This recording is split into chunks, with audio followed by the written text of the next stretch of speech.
Dear friends, thinkers, and gamers, you made it back, or you made it for the first time to Tales of Praxis. It's been a minute. It's so nice to see you again. I'm your host, Aaron Suduko, the founder of withaterriblefate.com, your first and final source for all literary studies, philosophical treatments, and celebrations of video games as works of storytelling. Hey, Grail. Hey, Pottery. Thank you for, I want to say patiently, but I'm going to say loyally waiting in the chat while I was doing some setup for our next grand adventure here. If you had the good fortune of joining us on Friday, something different was on the menu. It was so nice to see my dear friend and colleague, Dr. Matt McGill, who stopped by for some long overdue catch up and, as always, some great live action game analysis. His first exposure to Sekiro, Shadows Die Twice. So it's great to see Matt. Thanks to everyone for understanding us taking the bye to see him off on Monday. But now we are back in the thick of Tales of Praxis. What's with the terrible fate if we're all about? If it's your first time hearing about us, well, we have been endeavoring to try to make sense of how best to understand and appreciate the storytelling of video games and develop a more rigorous analytic language for that to make sense of our own journeys through these games and also to facilitate more productive and rewarding conversations with others for the past almost decade. It'll be a decade this November.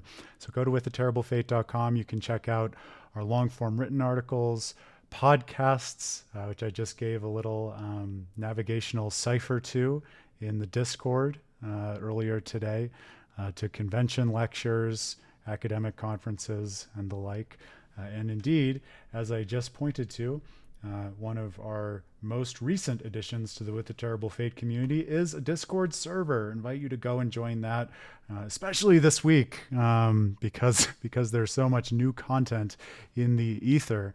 There have been some really rewarding conversations going on across a range of the channels and silos that we have available for you to enjoy there. The thesis is really to try to bring the old world philosophers' agora of ancient Greece to life through this Discord server, trying to facilitate a similar sort of conversational approach to just working through your life with games with other thoughtful gamers who bring their own perspective to the magic this medium has to offer. So whether you're working through something and want to talk about it with somebody, you're looking for the next recommendation, you absolutely love a video game series and want to wrestle with other fans about the meaning of it, or what's the hardest boss, or anything in between, or if you're philosophically inclined and want to argue about or analyze the various implications of just what games are as works of storytelling, we have homes for all of that on the Discord as well as on withaterriblefate.com, and invite you to join us there. And yes,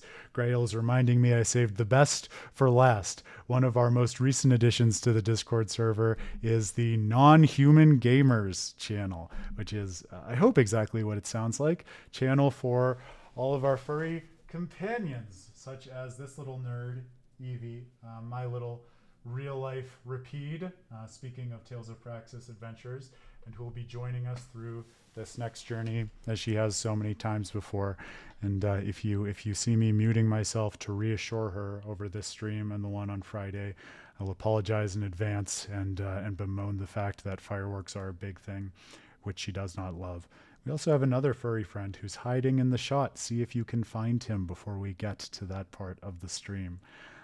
If you're here wanting to know about Tales of Praxis for the first time, it's an endeavor which I took up in March of 2023 and has been my longest running and in many ways I would say most rewarding analytic enterprise of my career as a philosopher of video game storytelling to date.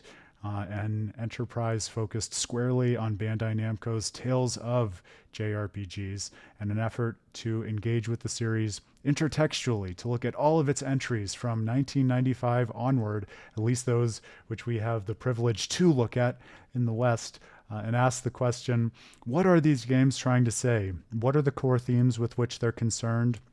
How do they develop a practical language for taking us on the journeys we embark on every time we pick one up? and how do they transmit to us particular lessons, philosophical, emotional, interpersonal insights, which we can in fact equip ourselves with as we go on journeys through other games and indeed throughout our life and communities more broadly. It's called Tales of Praxis because my hypothesis from the beginning has been that, for me, what makes these games distinctive, special, and like a familiar old friend to those who have played a few and go back to them time and again throughout their lives and throughout their gaming career, is the idea that these games each express one part of a broader holistic philosophy of action, a certain perspective and thesis on what it is to make sense of ourselves as individuals, occupying a place in a world with a history and a mosaic of communities in which we can participate, and to look within ourselves and also without to the world that surrounds us and within which we're embedded, to determine what it is that we value and how to turn our value and identity into a form of action which we can use to coordinate ourselves with others and actually bring about the future that we distinctly find meaningful and want to promote. In many ways, therefore, the essence of life, I think, is really contained in practical ways within these games, which has only become clearer to me as we have been wrestling with them, not only in Aaron's analytic silo as a philosopher trying to make sense of these games that really shaped and inspired him as a kid onward in his life, but also in this community that we've been developing exactly for this project. The Tales of Praxis stream, one half of the broader Tales of Praxis enterprise, has really been with A Terrible Fate's first foray into streaming, and it has been so rewarding to have this real-life JRPG party along for the ride in the chat and in the broader cosmos of the Discord and with the Terrible Fate community beyond. I have grown fond of saying, and I will say it again with emphasis as we start our next journey together, these games, beyond just arguing for a particular philosophy of action, foreground, as party-oriented JRPGs do, the value of communal activity and what it is to coordinate ourselves with others into this special kind of group agent or indeed group avatar, which is represented through the parties of these games, so that the group can achieve insights, a perspective on the world, and in fact ultimately accomplish things in the world that would be impossible for any single member of that party to do in isolation. Just so, one of the really special things for me about the Tales of Praxis stream has been, man, oh man, especially the further we've gotten into these games and the more we've developed a rapport and shared analytic background with each other, the more I think we have frequently arrived at insights, questions, points of view about these games, which none of us would have ever conceived of just playing through the game on his or her own terms, and which in fact only comes out of this push and pull and dialogue of diverse points of view and gamers with different backgrounds and interests in these games as we bring to this stream 3 times a week, Monday, Wednesday, Friday at this time, usually on the hour, but there was some extra setup tonight for reasons that I'll get to.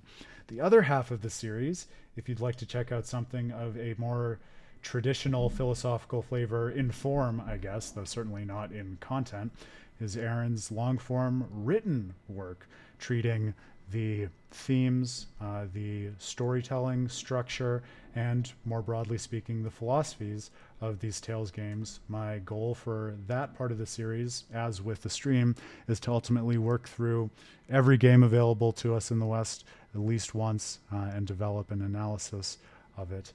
And if you'd like to see a picture of the most recent one, which I published about a month ago, I invite you to take a look at my treatment of Tales of Hearts R. Like the journey we will be setting out on tonight, I contend that it is a Tales game which nowhere near enough Tales of fans have played, let alone gamers more broadly. And I really did, through my time with it, come to view it as a cornerstone of what makes this series special, what empowers its players to go on journeys within these games with a particular, quite real, emotional, moral, metaphysically substantive content, and which can in fact empower us on those journeys, not only to bond with the characters in these worlds, but to connect our bonds with those characters with other real people who touch these games, be they other players or creators or anyone else for that matter, something that I think really is explanatorily powerful when you look at the magic of the Tales of community and the way in which people recognize and support and engage with both each other and the characters in these games. So there'll be more written work in the offing, and in fact, that's part of why I'm excited to go on this next journey with you. Yeah, Grail knows what I was alluding to. We're going to be going on to what it is that we will be playing tonight onwards, so I guess I can give you more of a little peek. It's our boy Queeky, who I guess is very, very modestly reactive to my green screen. Can I turn it off on the fly? I bet I can. It'll be useful because there are a few green things that I'll be showing you. So,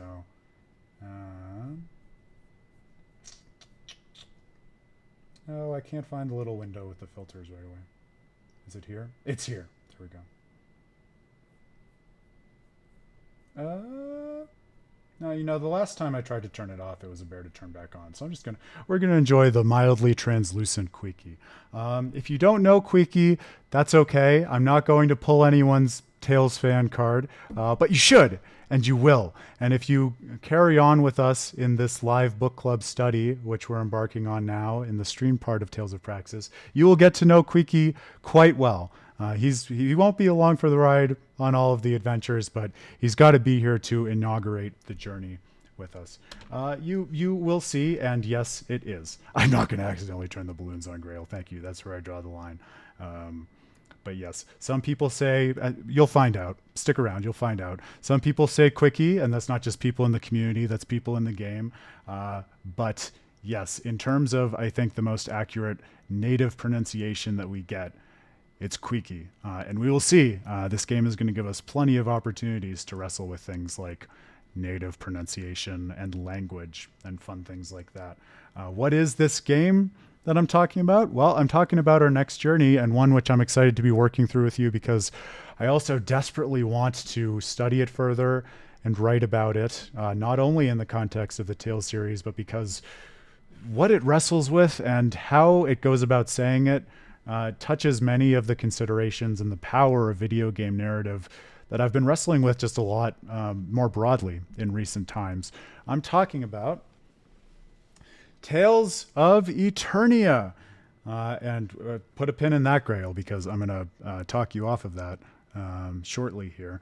Tales of Eternia, such a special game. Like I said, similar to Tales of Hearts are, I would say, simply not played enough in the community, but not the easiest game to play in the community. So that's another reason that I'm really excited about this journey that we're going to take together, because it really is not as accessible a game in terms of just truly ease of getting what you need to play it and sit down and do it, as should be the case. So I'm really hopeful that we can learn a lot studying this together, but also maybe if you've been interested in this game and just never had the opportunity to work through it, this can be a mode of access to it. So there you go.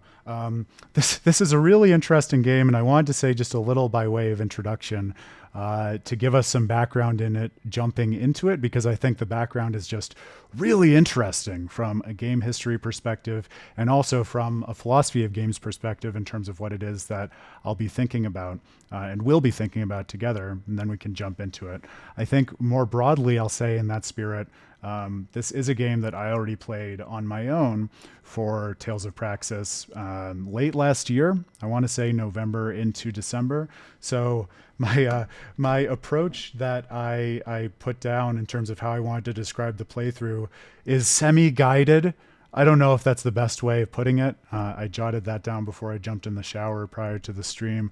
But my thinking is, like I've talked about quite a bit on Tales of Praxis and in my broader work, I think there are many good reasons to avoid spoilers, especially with certain kinds of games, and this is one of them as you're going into it for the first time. So I'm going to really treat this as much of a no spoiler run as possible.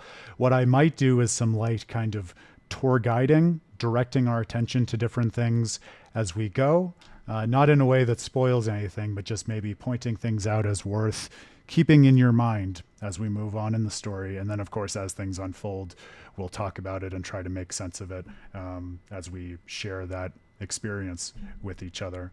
But But in that spirit, I wanted to foreground some things for you. Here's a fun thing about what I just held up, Tales of Eternia. This is not the version that we got in the States. It was the second of the Tales games to be localized in the US and in the Western world. Only the third game in the series, but we didn't get Tales of Fantasia until later.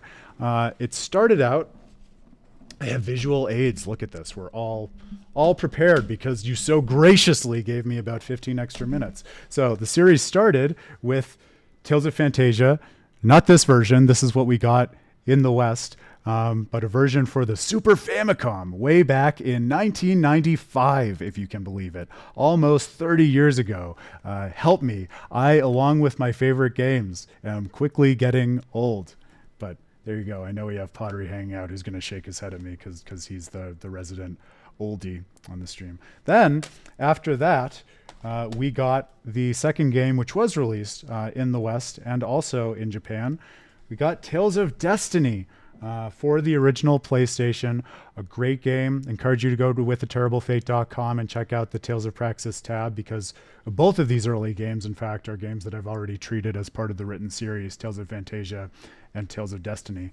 But really interesting kind of twin pillars as a way of starting out the series, where right off the bat, the first game was concerned with a villain whose mission you actually elect to fulfill at the end of the game, followed up by a protagonist in a game called Tales of Destiny who is revealed to have not been destined for his mission in any deep sense, and in fact to have been exactly the right person by virtue of simply who he was as an ordinary guy.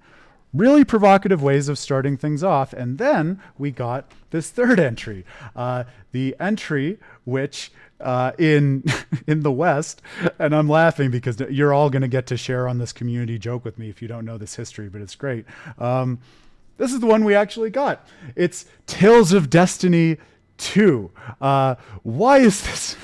Why is this so funny? It's because this is not the sequel to the game that we got before this, Tales of Destiny. I actually forgot exactly one visual prop. So there you go. 15 minutes wasn't enough time. But you can look this up, or I'll show you next time. There actually is a Tales of Destiny 2, which is a sequel to Tales of Destiny. We have not had that localized in the West, and I have a sneaking suspicion that maybe part of the reason is because of this initial localization weirdness that happened around Tales of Eternia. So there you go, Pottery. Well, we can develop our shared rings on the tree of our Tales history, to use a tortured metaphor, in a tree-themed week together over the course of this next stream. So we didn't get Tales of Eternia. We got Tales of Destiny. There are kind of two fun apocryphal stories, which you can read on the wiki page, but they're documented in terms of how this happened. So one, kind of the cynical fan conspiracy theory, is that at the time that Tales of Eternia was being released, Mattel owned the copyright in the West, or at least in the US, to Eternia. And so people have this kind of fan conception that Namco, now Bamco, but then Namco, was not able to publish it under that name for that reason. But what they said, and I think honestly that this stands to reason, I can see this from a business perspective. They said, we started introducing these to the West under the name Tales of Destiny. We don't want to get people confused right off the bat, or not have people understanding that this is part of the same series by throwing a whole different name at them. So instead we're going to say, hey, Tales of Destiny 2. And in fairness, it's not as if they did this in a convoluted way at the time, because Tales of Destiny 2, as in the sequel to Tales of Destiny, would not come out until years later. So this is only an especially hilarious problem now as we look back on how things came to be. I don't think the sequel came out until the late aughts, as it happens. But I think part of that confusion might be part of why we didn't get things like the amazing ground-up rebuild Tales of Destiny Director's Cut, Definitive Edition, new things with new graphics, new voices, a whole new storyline, let alone the sequel. Those are not still available in the West to this day. But we did get the wonder that is Tales of Eternia, even under this hilarious name.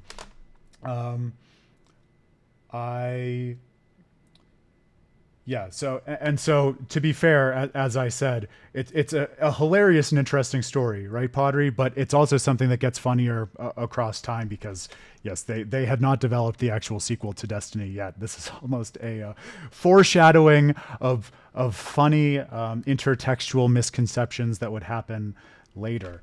That's fun too, I think, because a cool part of where this history for me meets the sorts of things we'll be thinking about in this game is that I do think this is one of those titles, not unlike what we just played, Tales of Xillia 2, all the way 12 years later, released in 2012, because Tales of Destiny 2 came to us in 2000, which is what I've called kind of offhandedly as a rough and ready way of referring to some of the games in the series as one of the esoteric titles. And what I mean by that quite roughly is that as I talk about in my work on Tales of the Abyss, I think there are some games in the series that feel to me esoteric in the sense that one uses to refer to esoteric texts in mystic religious practices, where in order to understand them and in order to engage with them spiritually, you actually have to move from the literal meaning of the text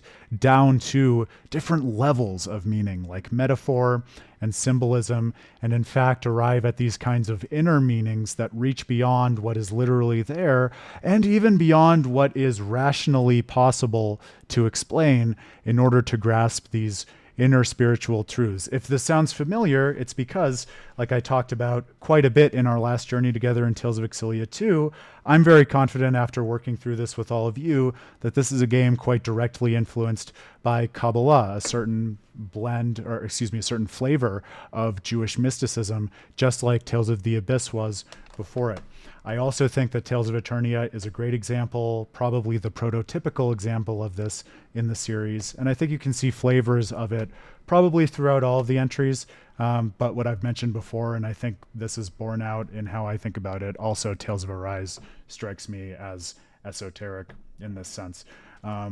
And that's interesting because when you think about esotericism and what that practice really looks like in terms of the treatment and analysis of literature, of all of these texts that are not just the foundational religious texts, but then commentary and interpretation upon those texts, something that's common in all sorts of mystic practices, but certainly something like Kabbalah and Jewish mysticism. I think all of this different versioning and translation and what gets lost in translation, but maybe even what gets gained in translation, is a core aspect of what that practice consists in. And so the more time I've been spending with the wealth of treasure that is the Tales of series, the more I've been thinking that when we look at what these games are really trying to say and how they ask us to engage with them, the harder it is to actually divorce that content from the form in which they were represented to us and these amazing histories of how it was they came out. And it's worth noting also as another piece of game history, Tales of Eternia came at a time when, speaking of Tales of Symphonia, like we're talking about in chat, the team at Namco that was working on this, they were already actively publishing in a way that made clear that even though there hadn't been a Tales of Destiny 2 yet, these games certainly were going to tread over the same ground and revisit worlds and characters in different contexts, in different ways. We've already seen from the very first title that could logically do this in the series, Tales of Destiny 2, the second entry, that the cameos that the series would become known for allowing different games to intersect, were part of the series' lifeblood. We get characters such as, I think solely, but including Cress and Archie from Tales of Fantasia showing up in Tales of Destiny as special guest stars. And in fact, this is something interesting that I didn't know until I was preparing for this stream today. Tales of Eternia actually released the very same month that Tales of Fantasia Narakiri Dungeon did, which was the start of what's now known as the Tales of the World spin-off series in Tales, but which is also this kind of magical Lost to the East addition to what are known as the Xillia games, Tales of Fantasia and Tales of Symphonia and Tales of Symphonia Dawn of the New World, all providing different perspectives into the lives of characters at different points in the history of this evolving world. And a really interesting perspective is available in Narakiri Dungeon, which we in the West can only really read about secondhand through, fan translation and wikis and things like that. But that came out the very same month as Eternia, making clear that this series was not just going to be a bunch of meditations thematically related on different worlds, but that it was actually going to call us to retread the same ground through different lenses, to take new journeys through similar places, be they actual worlds or similar spiritual registers, as I think Tales of Eternia is going to ask us to do. So I think this is going to be a really fun one, because it came out at a special moment in the game's history. It came out at an interesting moment in late original era PlayStation game development. And it really was in many ways a cornerstone for the Tales series, where if you've been following along with Tales of Praxis for a while, you've probably heard, especially Grail and myself, mentioning offhanded that, this particular trope or this particular idea of how to model a world found its roots in Tales of Eternia and was developed from there. So I think especially for longtime Tales fans, if you know and have worked through some of the later games with us or on your own, you're going to see where that all started over and over again in Tales of Eternia in very cool ways. But I want to put it to you that what Tales of Eternia has to say and what it does with its elements is distinctly memorable and powerful in its own right, as are all the entries in the series. That's why we're doing Tales of Praxis. And so I think if you stay with us through this journey, you're going to get a really powerful kind of dual perspective, where you get a new appreciation of the series overall by virtue of what it is that Tales of Eternia contributes. But just so, your perspective on the broader series will get you to see the magic of Tales of Eternia on its own terms in a way that wouldn't otherwise be available to you. And I'm going to try to talk through that as we go through this journey together. Something else that I'm going to point out, and this is where I call back to what Grail was saying about the voice acting. So like I mentioned, this is something Dan and I have talked a lot about just with regard to this era in gaming.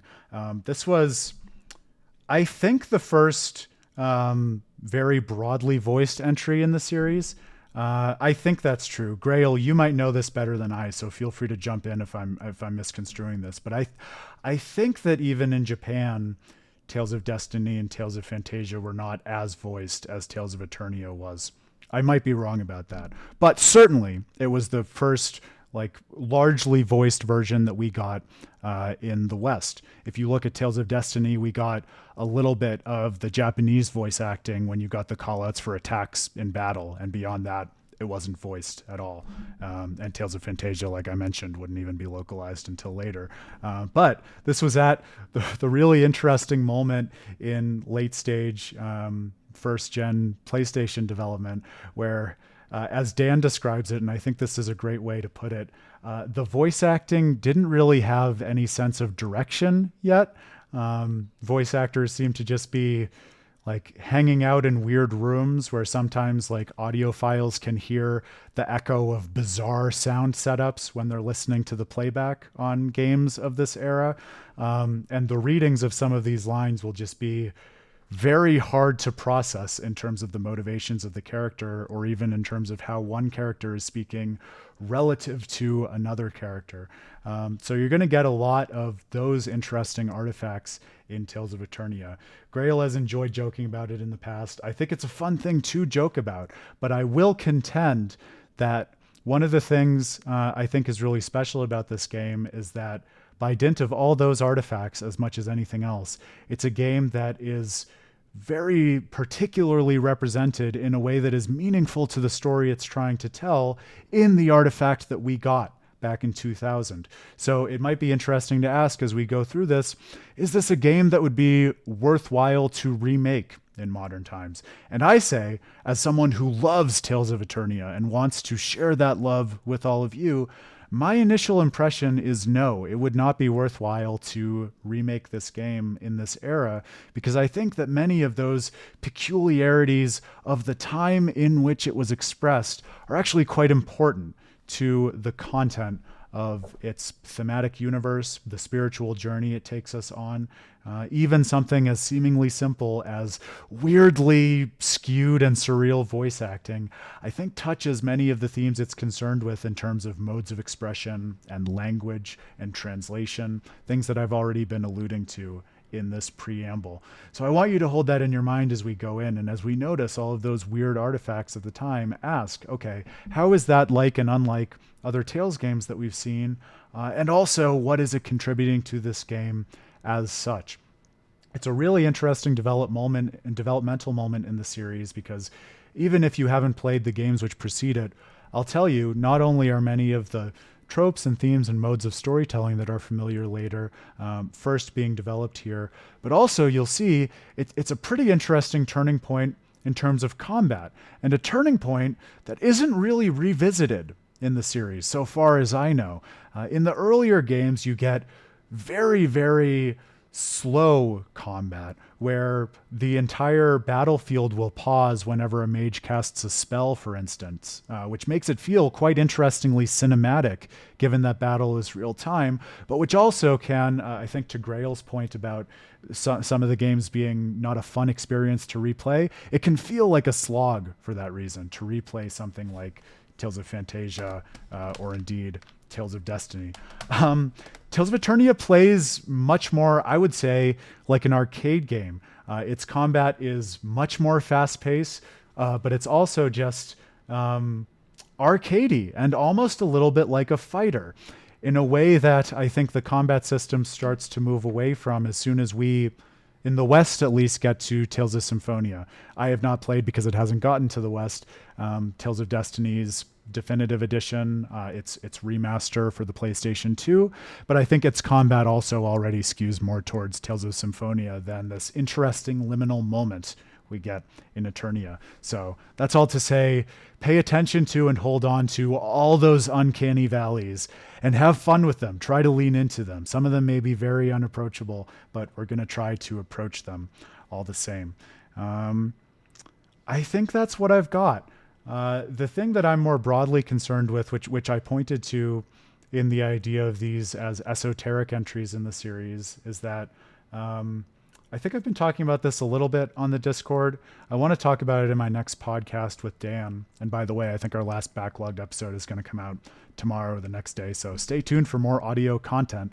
But I've just been really in my head thinking about really a line of thought that started back with my work on Tales of the Abyss last year, but which has been coming up for me again in contexts such as Elden Ring, and the DLC, but especially the base game, and which I think our more recent journeys in Tales of Praxis together have also pointed to. I'm interested in further plumbing this notion of what it is to play through a game or to experience a game that is meant to be engaged with as some kind of mystic practice or spiritual activity. Like I talk about in that Tales of the Abyss study, where my conceit is that the game can be played as an act of meditation. I think there's this interesting form of spiritual practice that can ask us to progressively move through different modes of engagement, where we divorce ourselves from our literal place in the world in order to access those higher spiritual registers that I was talking about in terms of esotericism. An easy example of this, if you want something concrete to wrap your head around, is something like yoga, right? Where if you've ever practiced this bodily form of meditation, it asks you to enact these particular forms of focus and discipline with your body as a kind of tether, which then allows you to move beyond your body to that same discipline in your mind, and ultimately letting go of those mental attachments to achieve this broader kind of spiritual unity. And again, if you played through especially the end of Tales of Xillia 2 with us, a lot of this should feel familiar. I think there's a certain magic to JRPGs that ask us to similarly work through ourselves into their world and back again into the cosmos beyond their world and indeed beyond ourselves. And I think part of what is frustrating for me when people talk about things like virtual reality or immersion or what it is to try to lose yourself within a game is that for me, I think much of the potential for games and the magical, emotionally and morally powerful journeys they can take their players on lies in this ability for them to play with and transform the distance between us and our avatar, and indeed our world and the game world over the course of one or several playthroughs, so that it's not some kind of fixed distance. Rather, it's a dynamic which can evolve in some spiritually and metaphysically meaningful ways as our thinking and relationship with these characters progresses over the course of one or several journeys. Tales of Eternia does some fascinating things with this in terms of playing with perspective and asking us to reconceive of what it means to relate to a character in the way that we do when we sit down and play a game. And it did this in ways that I would say are more evolved than many of its contemporaries nowadays. In 2000, almost 25 years ago, Tales of Eternia did this.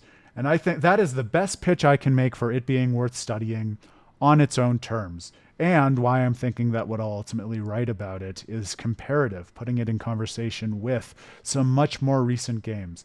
I'll also note, just because Padre, I saw you bring this up in terms of comparing Tales of as a series with Final Fantasy, which I think can be a fruitful comparison to keep in mind, especially if you're at least nominally familiar with both of them. This game came out the same year as Final Fantasy IX. So I won't say much more than that in the study. I want to keep this focused on Tales of Eternia. We can talk about it more in the Discord as is warranted. But those who are familiar with my work might know that I have worked on Final Fantasy IX before. It's one of my favorite works in the Final Fantasy series. And I don't know if there was just something in the air around this time, but it touches on really similar themes in some interestingly different ways, as Final Fantasy and Tales of oftentimes do, I think. So if you haven't played that game, or if you've played it and haven't read what I wrote on it, I think that's going to be an interesting title to engage with, again, comparatively, alongside Tales of Eternia as we go through this. So, Quickie, did I forget anything? Was there anything else that I had to say? I think Quickie is good for now. Evie, do you have anything else?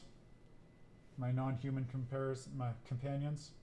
I almost said comparatives again. No, she's exhausted by my introductory monologue. But I know you're not, because this is why we do this. This is the content of our live studies of these games together. And I'm delightfully excited to dig into this one with you. I know it's been a long time coming. I know you've also probably been exhausted by my saying over and over again how excited I am to do this one with you. So hopefully it lives up to the hype. And even if not, hopefully you get some powerful takeaways from it. I'll just catch up on the chat as we dive into this, and then we will indeed dive in. What else do we have? Yes, we were talking about Grail's Reddit post. That is interesting to keep in mind. So for those who aren't in the Discord, join the Discord. But Grail was thinking about games and series that you love that you really don't look forward to replaying for one reason or another. It can devolve into games you don't like. I don't think that's productive, especially in most cases. And Grail, I know from talking with you, that's not what you have in mind when you say that. But it will be interesting to keep in mind that, again, we're going from something that was made in 2012 all the way back to 2000. So it's going to feel different. There are going to be frictions, especially in terms of things like quality of life that we simply can't get around. And so thinking about what it's like to engage with those frictions, especially as a modern day gamer, and how to make the most of them, I think can be really productive and fun for us as we go forward. Grail, I think you're right, and that's why I kind of hedged on the voicing. I do think that just from what I know about localization versus original in this series, they got more voicing on average than what we got in the West in those first games. But I don't think it was on the scale that was on Tales of Eternia, because it was really the first time that the tech could do that, which was part of why it was special and why it's on three discs, which is also going to be fun. We're going back to the days of multiple discs. Oh, I'm excited about that too. Um, Yeah, pottery. I think if you haven't gotten from my further context, I would say like any good example is if there's like a really old school game that you love, but the quality of life standards of modern gaming now make it frustrating for you to play through it. You might also simply be someone for whom that doesn't happen, in which case, awesome, more power to you. But I think a lot of people can relate to that experience nowadays, for better or worse. But I think it can be for better, which is going to be maybe one of our soapboxes as we go through here. The only other thing I'll say about Elden Ring, since Pottery mentioned it in chat, is that, like I said, we're having great conversations in Discord. I am so humbled and happy to have the Discord up and running because it's everything I hoped it would be and more in terms of this Agora spirit I was talking about at the outset. And wow, working through people's first experiences with Shadow of the Erdtree, even prior to like sitting down and developing a full view or analysis of it, that's really rewarding for me because usually I don't have that kind of environment. And I want to thank you all for that. So hopefully those conversations we've been having have been really rewarding to all of you. Shout out to Pottery. Shout out to Blazing Blue, I think is his handle here, but I don't think he's here right now. And come join if you have fun with that. Is there anything else I missed before we jump off here?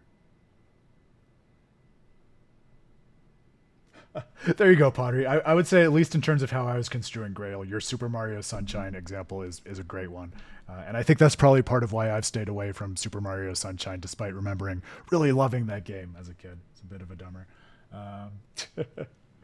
Pottery, that's one I won't fight you on because I usually try to put it in air quotes the same way I do immersion because I also think that it's sufficiently just ambiguous as to be vacuous, and I wish we could de-jargonize that stuff. But like we say with other things like genre, if it can be a productive jumping off point for more precise conversations, that's not the worst thing in the world, right? And again, this is all already a playthrough of Tales of Eternia because you'll see these questions of meaning and use of language. Even if I hadn't spent way too much time thinking about Wittgensteinian gaming, Tales of Eternia asks you quite directly to think about this. So we're already in for a penny, in for a pound. All right, my dear friends. Yes, many thank yous all around for the wonderful community that we're continuing to develop. But with thank you all for enjoying my little introductory discourse, we're going to fire this up. And so I think we were pretty good at getting set up. I missed just grabbing the one prop that would have made it perfect of Tales of Destiny 2, the actual sequel, but that's okay. It'll make a guest appearance later on. Of course, we're having a new study kickoff, which is why I'm wearing my video game analytics celebratory blazer, I think is the technical name for it. Those in the know will know that I am already sporting the one pin I have that reps Tales of Eternia specifically. But while I've mentioned her before, I'm not going to mention her by name now because you're going to get to know her very soon. And then the one other shortcoming of this setup, which I'll probably fix in the near future, is that my PlayStation 2 is on the ground off cam. So I'm going to vanish for a second in order to set this up, but then we're going to roll off together because it starts right away with the opening sequence. And you can see not the first opening sequence in the series, but one of the very first, and appreciate how that's a spell and context out of time as well. So look forward to that, my friends. Welcome back to Tales of Praxis, and I will see you in one moment. No, but that's if people are hanging out who are not here for this joke, I'll mention this character and point him out when he shows up. But one of my joys from my trip to Japan at the start of the year with Dan was we got interviewed by some people from the like a news team for the Sapporo channel, which actually I don't know whether that actually aired. Sapporo or Asahi, whichever one is like also a major media conglomerate over in Japan. They're both beer brands also, so I can never keep it straight. But a news team interviewed us on the way out of the country at the airport, and they wanted to see the souvenirs we'd collected. And so we were showing them our games, and there were people about our age, so it was funny because they were clearly looking to interview more general interest tourists because they were asking about if we went to shrines and temples. And then we opened our suitcases and showed them all these games. and they turned into 9-year-old kids again, these reporters, which was so cool to see. But I showed them the collector's edition of Tales of Eternia I'd gotten, which was also really special to me because that's where Quickie comes from, and it was the first collector's edition that Namco published for the series. But I showed it to them, and one of the guys was like, "Oh yeah, I know that game. I recognize this character." And the character he pointed to was at least not the character that I would have expected your average person in Japan would know. But yeah, the series looms much larger in Japan, especially nowadays, than it does in the West, although it is changing as more people in the West become fans, hopefully maybe at least a little in part through Tales of Praxis. But the unsung star of the Tales of series in Japan will make an appearance at the least expected time in the least opportune way. So look forward to that as we dive into this too. That's right. Grail knows. Everyone knows. Hey, Aaron, good to see you too. You didn't miss the game. You just missed all of my introduction. So hopefully it's modestly useful and that will motivate you to go back to the VOD, but it's good to see you. The other thing, just in terms of timing, I'm not sure how this will play out in terms of the cadence of Tales of Eternia, because obviously it was pre-streaming, and I'm not sure how it will play out in terms of my schedule, because this is my last month in Colorado and I have to get my act together and move to LA for my PhD in the following month and beyond. So I set the stream schedule to go back to 3 hours. That was just an intuition. I don't know if it's going to be a hard and fast rule. So definitely people let me know if you have preferences. My guess is what that probably means in practice is we'll average between 3 and 4 hours. But I think that's the last piece of housekeeping that I wanted to give you. And so far as I know, from here on out, we're going to plug away at our usual schedule. So welcome back to Tales of Praxis, and let's get rolling.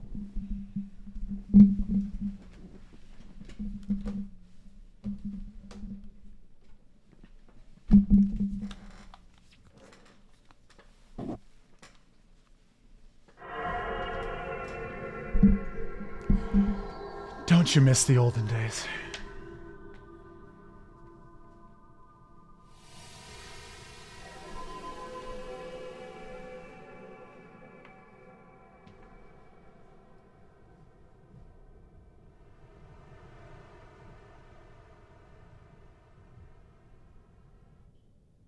That's right. It's a classic for a reason.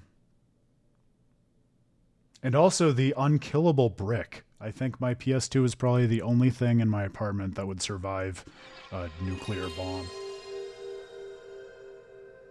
That and like the Game Boy Advance SP. Oh no, don't tell me that. Don't break my illusion of impenetrability. All right, now let's watch.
Yeah, we'll see.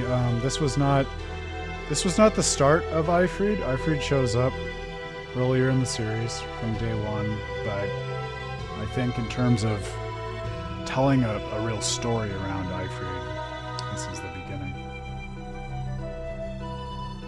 Yes, I was interested because, well, we'll see as we go on, Grail, but I remember a lot of these earlier openings as even more squarely focused on just truly portraits of the characters than some of the later ones, but actually it gives a little more detail into the plot than what I remembered, so that was fun. And, well, no, and that's not true, Pottery, but I'm not going to say more because I don't want to spoil things. My voice could be louder. Okay. Here, the easiest way for me to do that is turning the volume down on the game a little bit. That might have been an overcorrection, just let me know. What was I going to say? I lost my train of thought. Oh! Another great thing to shout out in terms of character portraiture, as you can see on the screen right here. I'm blocking her a little bit, but also the masterwork of the late, great Mutsumi Inomata. May she rest in peace, and thank you once again, Inomata, for your amazing characters into whom you breathed such vibrant life and in whom we will try to do justice with our own efforts. All right, let's do this, my friends. Starting at the very beginning.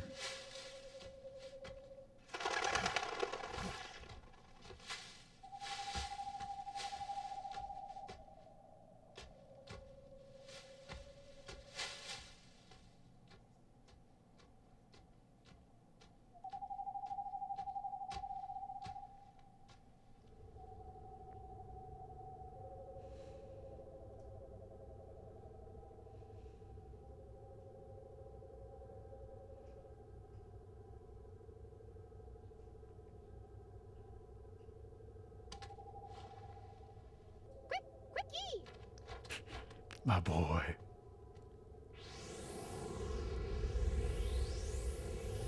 Yael.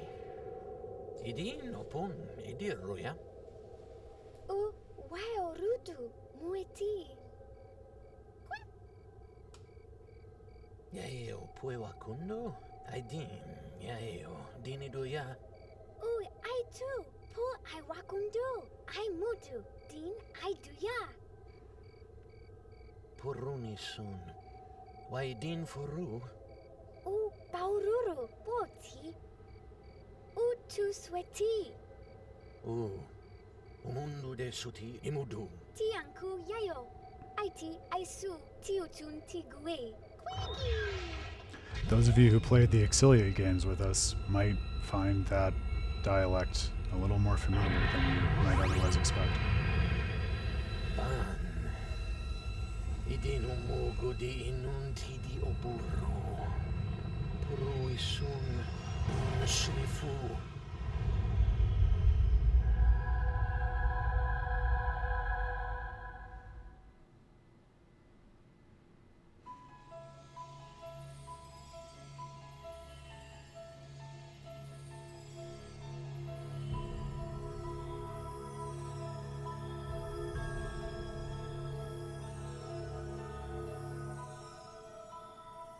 Hold on to what I was saying about the voice acting too, though. It's not even being charitable to it. It's different. It's saying, I think, that there is really something worthy that the game is trying to say through it. Intentionally or otherwise. It comes together to contribute to the gestalt in a really salient way.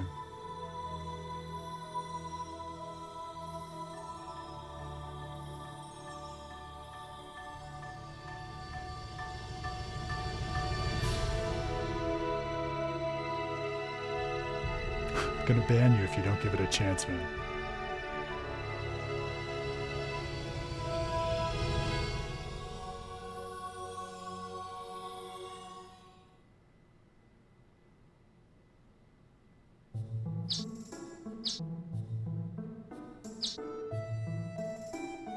Thank you, Aaron. Teacher's pet.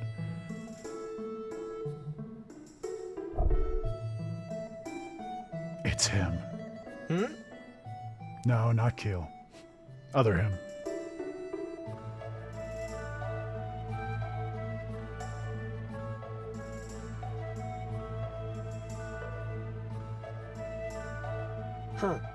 is that?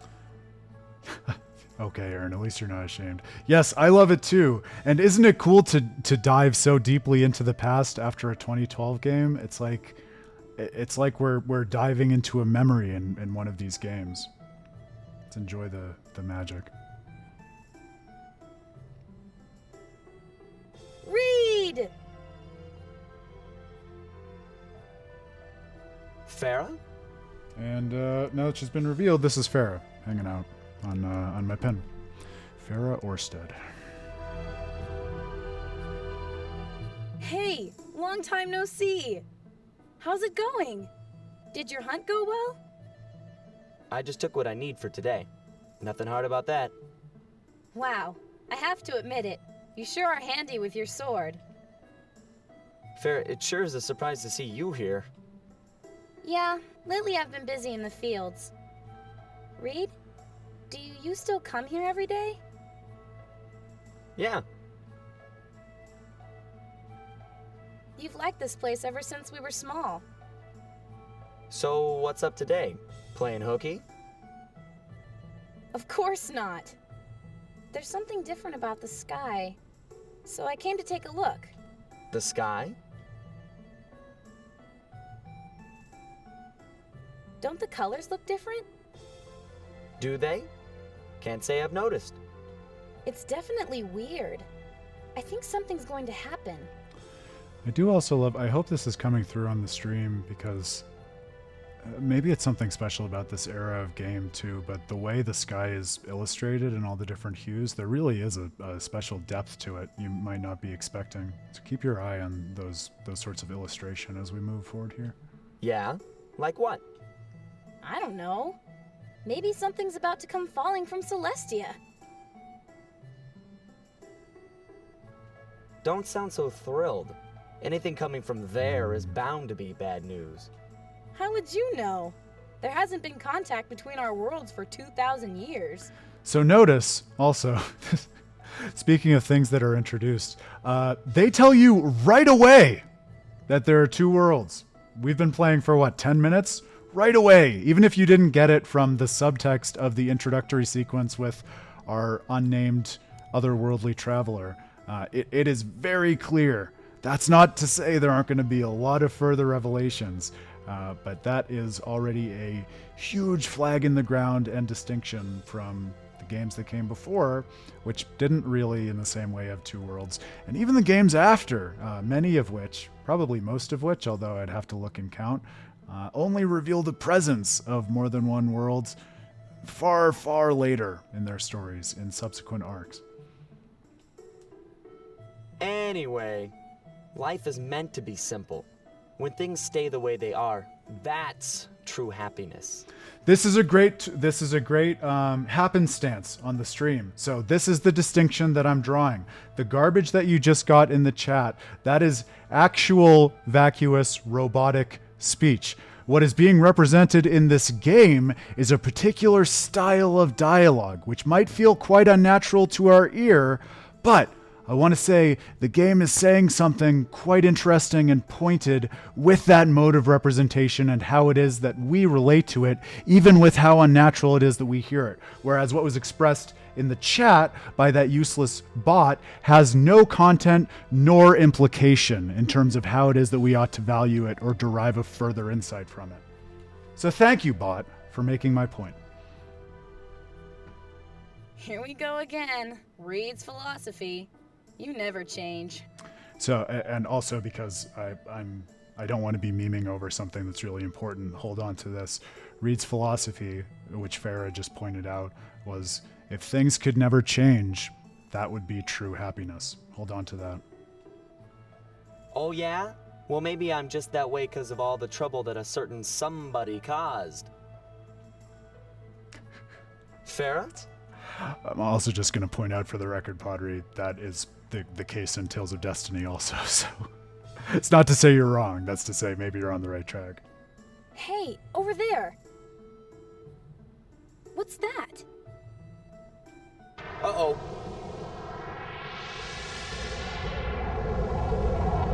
Farah, run! Reed!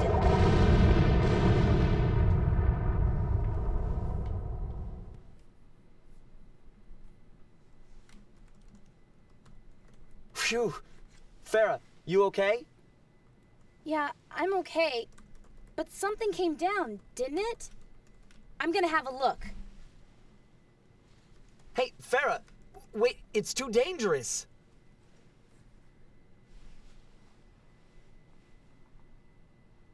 Ah, she's always like this.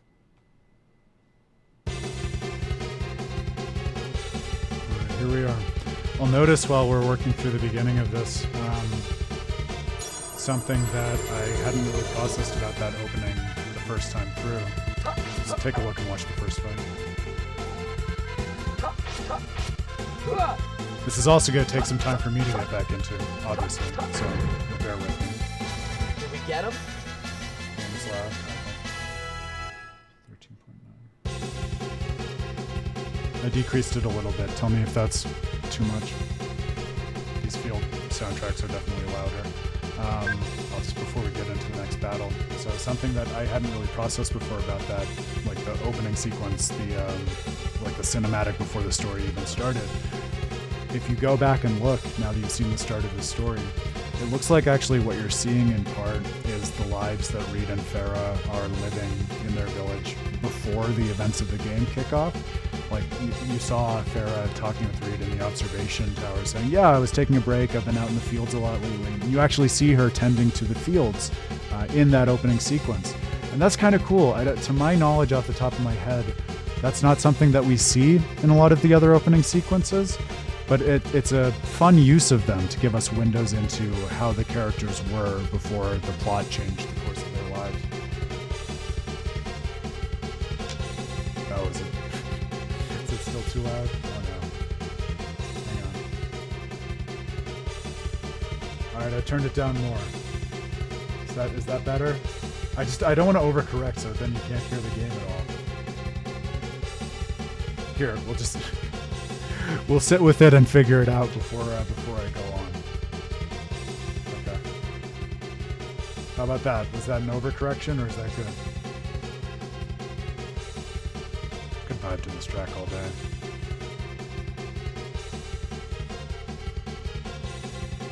And indeed I have vibed to this track all day.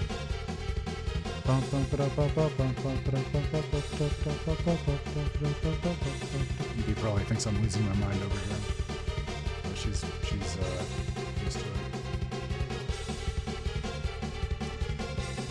I can increase my voice more. It's just more of a hassle. Let me do that.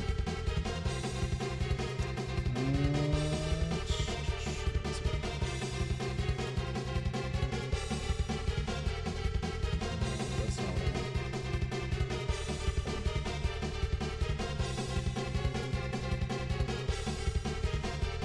Okay, how about now? Is that better? I'm increasing my voice rather than decreasing the volume of the music. So it's an old game. Surely you knew we were gonna do this troubleshoot at the beginning. Grail did because he was trolling me about it before the stream even started. I can mix it more. We're gonna stay here until we're all happy with it.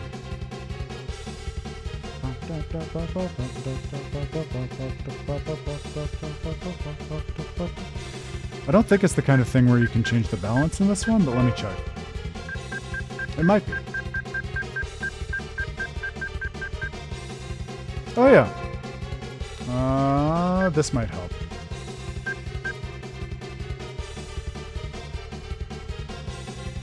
So those are sound effects. This is the background music. Yeah, I think they just make the background music too loud. Let's try that. Oh, look at this. It's just a matter of which volume controls we use. Now, okay. So the balance is good. We're all happy. We might want to play with the balance inside the game menu when they start talking again, but as long as you can hear me balanced against the music now, that's good. Yay! Everyone's happy. All I was saying about the opening scene was that I thought it was interesting because to my mind, I can't think of a lot of other Tales openings that do this, but if you think back to the opening cinematic, and I'm sure we'll have time to watch it again at some point, it seems like parts of it are a window into the characters' lives before the game has started and they've been swept up in the story. So, like when Farah's talking with Reed in the observation tower, she says, yeah, you know, I've been tending the fields a lot lately. And then the inciting incident happens and they're off. But actually, if you look in that opening cinematic, you actually see her tending the fields and you see Reed just hanging out in the village and other things that I won't talk about yet because we haven't seen them. But interesting to get that window into what life was like for the characters before the plot happened. All right, we're off. With better audio balance, hopefully. But again, especially as sound effects and voices come up, listen for those because those are the other two knobs that we have to tweak in the game itself. Oh, I'm also going to want to aggressively monitor Reed's health in this opening sequence because we're pretty helpless. No arts, just whack.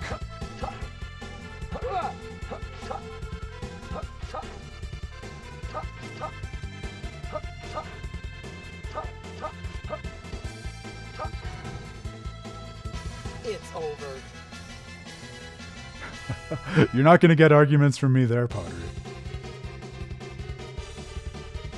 Beautifully illustrated fixed shots. Yes, I didn't even have that on my list to mention because I forgot that you were here, but that is one of the many modes of artistry that is now sort of a lost art, which I'm sure you will appreciate. This is a load point.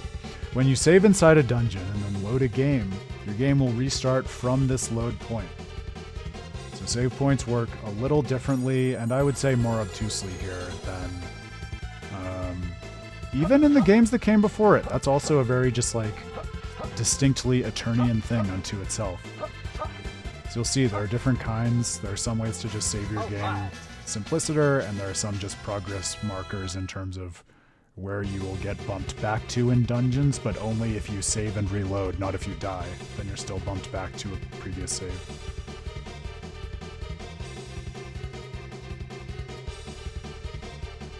Reed's my boy. They're all my boys and girls in different ways. So I mentioned this before, but since you have just barely met her character, I will tell you, when I sat down with Dan and made him start Tales of Eternia, he was remarking on Farah pretty early on, saying, boy, she's a really interesting character, and I feel like I haven't seen this type of character in other JRPGs. And without even thinking about it a lot, I found myself saying, man, yeah, you know, I think she might be my favorite character in the Tales series, period. And I don't know if I would stand by that upon reflection, but I have a lot of reasons for her being uniquely meaningful to me as a character. So I'm excited to talk about her as we get further on. No, Pottery. I think it's safe to say every part of this game would be worsened by that. Quickie! Ah, my other boy! Huh? What are you? You're a peculiar looking thing. Can we be friends? Can we be friends? See, so if you listen to how he says his form of expression, and I think they talk about his name later on, so there's more for us to go on, but what he says I think is closest to Queeky, which is why when I'm talking about him I say Queeky, also because it's much cuter than Quickie. But yes, if you just played Tales of Berseria and were familiar with Quickie Island or whatever it's called, there's no reason that you would know that, and every reason that you'd be a little concerned. You want me to follow? Is that it?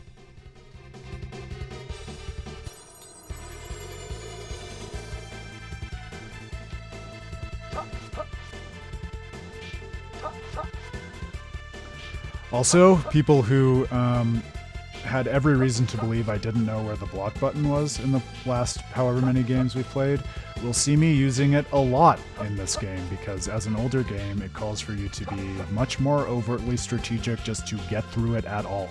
So, I know where the button is this time around. Did you think you'd win? Oh, when does he show up in Vesperia? Remind me. I have like half a vision of that in my head.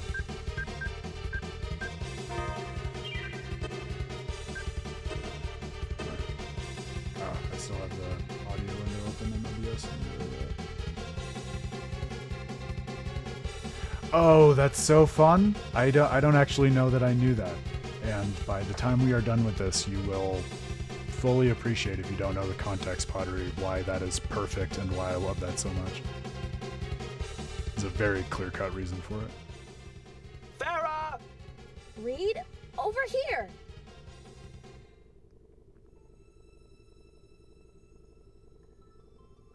What is this? Thanks, Grail. I learned so much from you. Who's that? Unrurui, Ti Muku, Yayo Fuidi. He's got you there, Arupu Grail. Mugutun. Toya Muyai Tun, Usu Tun Dinduya, O Waitun, Fundin Tu Aitun. What? Ti us puru aiwan us, Umu Fundi ai, Usu, Uti Muiti. I can't understand a single word. What do we do? Ustiundin ai muya imunundin, bai waimu, supun ai kutun rumu wasu.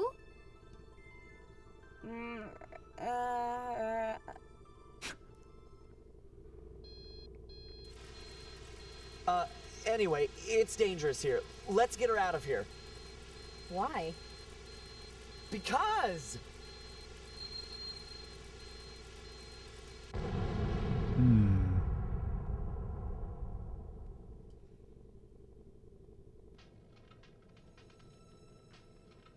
Ouch. Farah, you okay? Yeah, since Pottery brought it up, I didn't mention this right away, but while you get colors of, I think, probably all of the Tales games that follow in Eternia, keep an eye out for things to do with Graces, because I think some of the less obvious points of continuity are really interesting ones between the story that Graces is trying to tell and also like the forms of storytelling it deploys throughout the game and what it is that Eternia is up to. So yes, keep an eye on that. And I don't even think that representational overlap is a total coincidence. Yeah, I'm fine. What about her?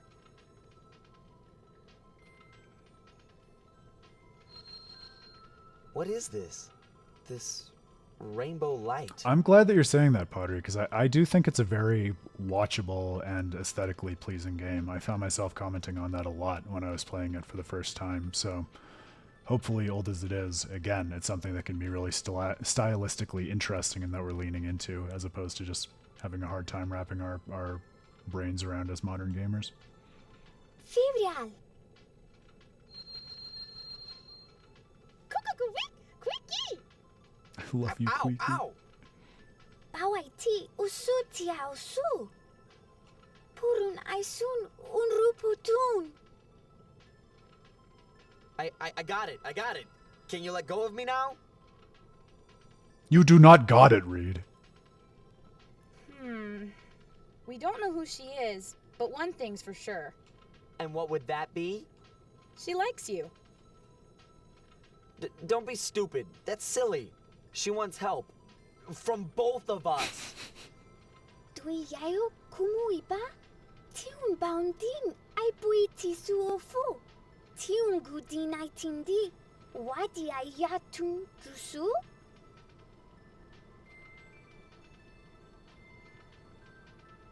Help? Oh, I see. We can't understand her, but we sure can help. How? I wonder.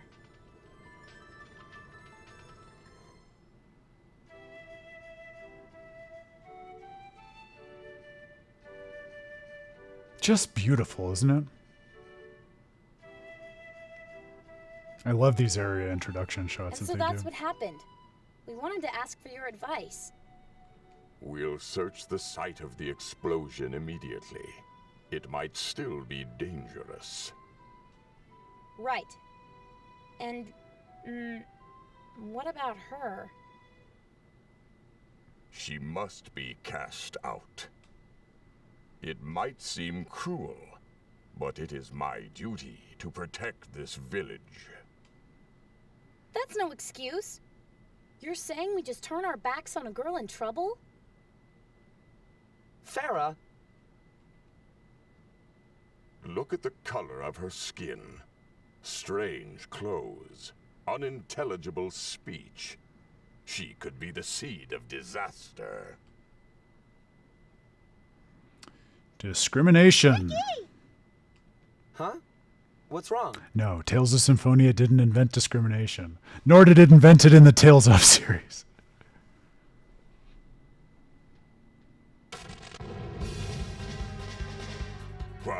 What's going on?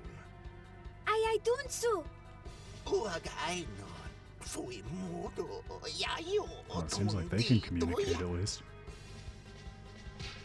Ah! Stop!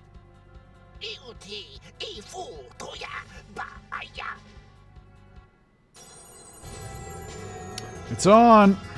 Buckle up.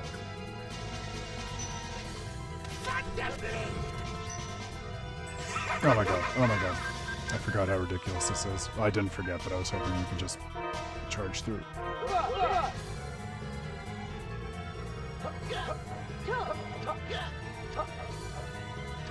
Pretty great.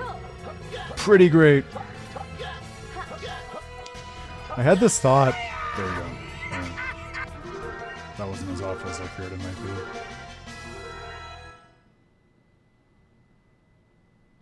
This one also doesn't give you the chance to pause on the victory screen.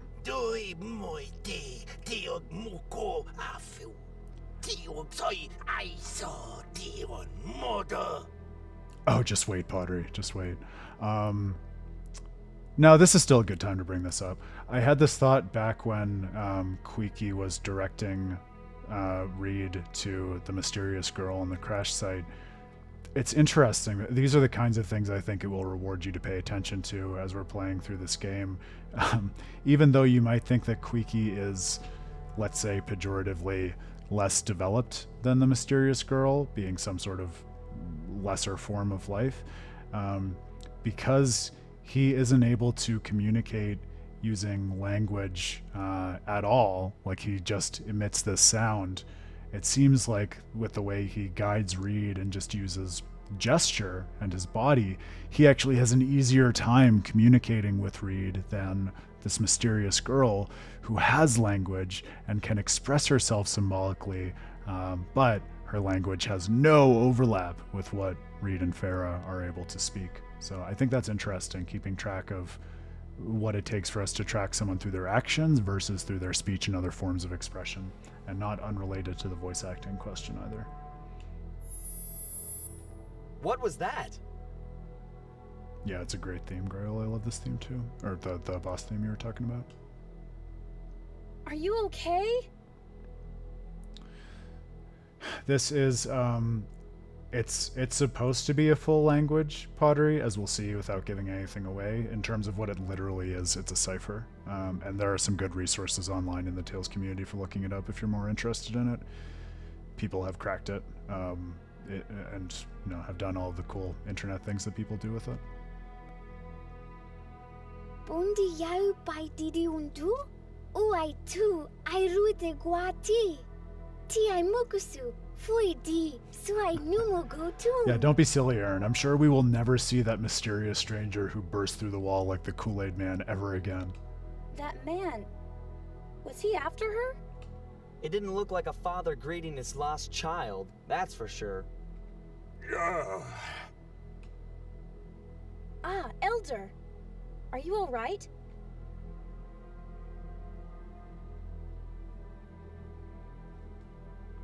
Are you all right?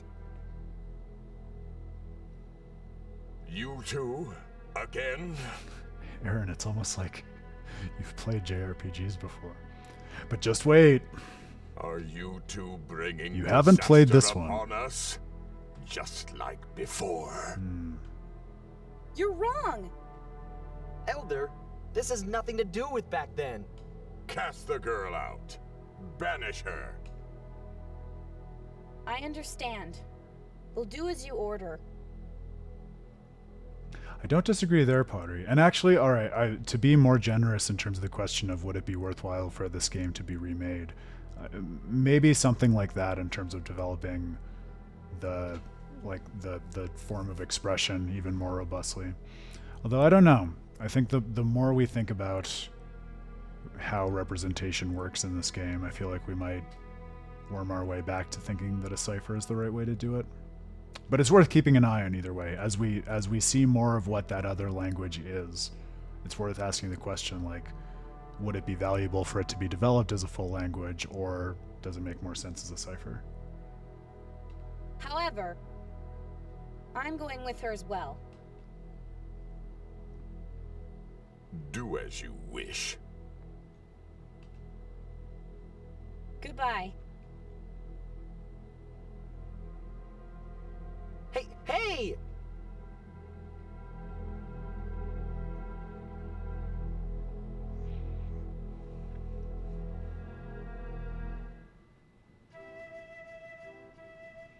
No, he's a wizened old man. I just read him as very cynical and Thanks for withdrawn. waiting. Ta-da! Which probably says a lot of things we already know about the Tales series, that kind of intersects with villainy tonally. Uti usu ai rutiti run. Puru ayomu. Speaking of Uti. translation, I love that translation voice in how he's introduced to us, because the idea of banishment or being cast out, that's something that comes up again and again in Tales games, but I can't remember another game that explicitly uses the term cast out, which has such a religious weight to it. Like, this person is unclean and needs to be cast out, the way that he was quite directly talking about this mysterious stranger.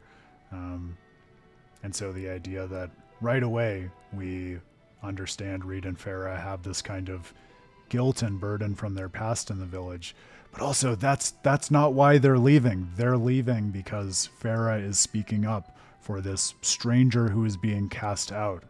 Really interesting to keep an eye on that in terms of how this plot develops and also who these characters are.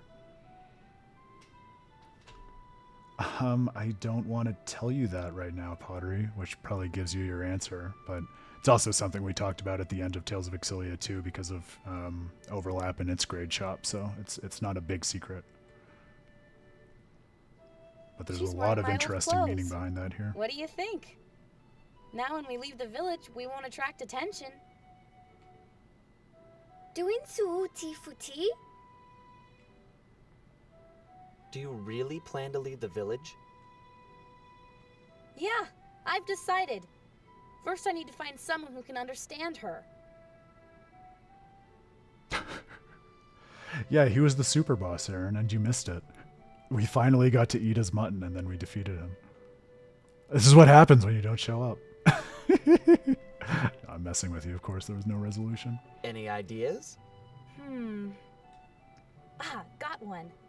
How about Keel? Oh, she said the name. Keel? By Keel, you mean that crybaby good-for-nothing Keel Zabel? You got it all in bold, so you know that's his official title. Crybaby Good-for-Nothing Keel Zabel. Otherwise known as the most memorable character in the Tales of series in Japan. That was when he was small.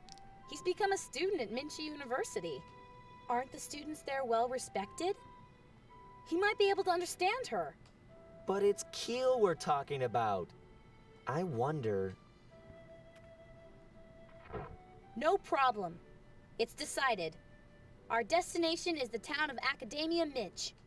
Well, let's go, my little lost bird.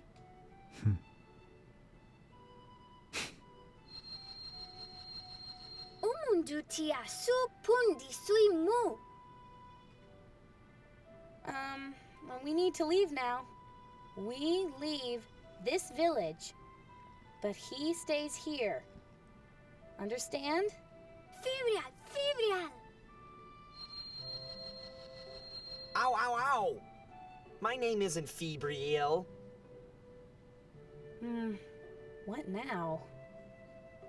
Reed, what do we do? It looks like she wants to stay with you. What do you mean, what do we do? Grail, that's a good point also about Mysterious Girl's outfit. And I will I will allude to this also. That's not a one-off. This is also for those who are interested in this dimension of Tales storytelling, and it's a real and valuable dimension. This is the first game that really plays with costumes in an interesting way. Well, she needs to leave the village, but she doesn't want to be separated from you. That's all I'm saying. Just as I thought. I knew this would happen. I had a bad feeling all along. Here we go again. As soon as something It isn't that changed. bad being needed by such a cute girl, is it? Whatever. Don't forget that it's dangerous out there. We'll need to be well prepared. Right. Stick around, Pottery.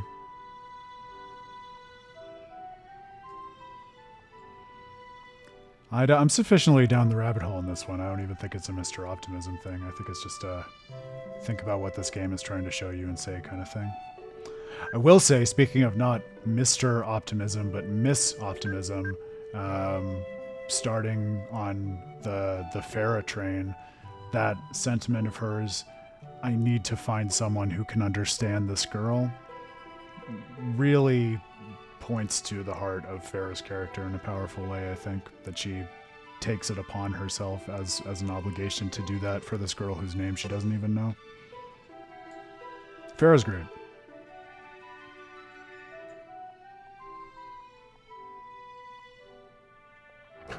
Yes, I do need to, Grail. Don't let me get off the hook for that. I have very bigged up the voice acting, so I am perfectly willing to take that as a burden for me to discharge. But we can work through it together. I think there are good reasons. I think in context, and what are we all about? We're all about working through things in context. What it has to say is amazing. Even if in isolation, if you just wanted to listen to a track of voices, it might not be your first choice. How do I voice that on the stream, though? Do we call her, Is that the vocalization of that syntax? Minchi, the town of Academia? It's far south of the Rasheen's River. But why would you want to go there anyway? I'm going to try to, Grail. The nice thing about this is, I mean, you're welcome to look at a guide, but I think most of the things I would say are distinctly informative and contribute value to the playthrough are also not missable. It's one of those magic games, unusual for an early game, where there's a bunch of extra content and almost all of it you can do at the end. So I'm gonna try to do as much of that as we can, because there are many cool things along the way. Speaking of which, it's your best friend. I am the mysterious Wonder Chef. I'll teach you how to make the on-the-run sandwich. You learned how to make sandwich. A sandwich has 3 ingredients: bread, lettuce, and cheese. Received sandwich ingredients. Have a nice day.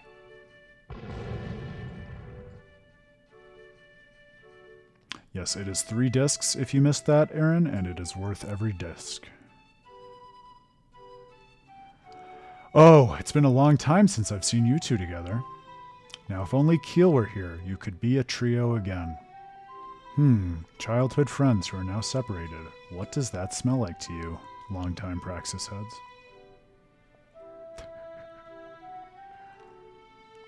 Listen, it might not be a sandwich supreme, but it's a sandwich. The good thing about playing it now is that, like I said, it's a good time for a semi-guided playthrough, because I still remember most of the beats and what to do, such as I do think it's worthwhile to spend a little bit of time in Farah and Reed's hometown before we go off on our adventure. We'll give you more context for that.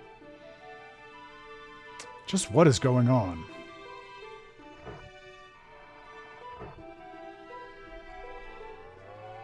Just one slab of salami between 2 pieces of really soggy bread.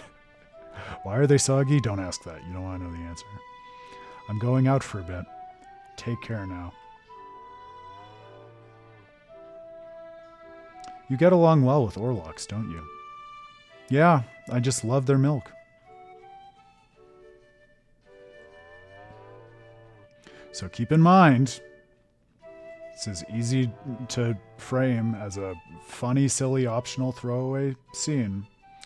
But keep in mind that you had the option in the first village you set off from to have Reed say goodbye to the cow equivalent, the Orlocks, because he gets along well with them.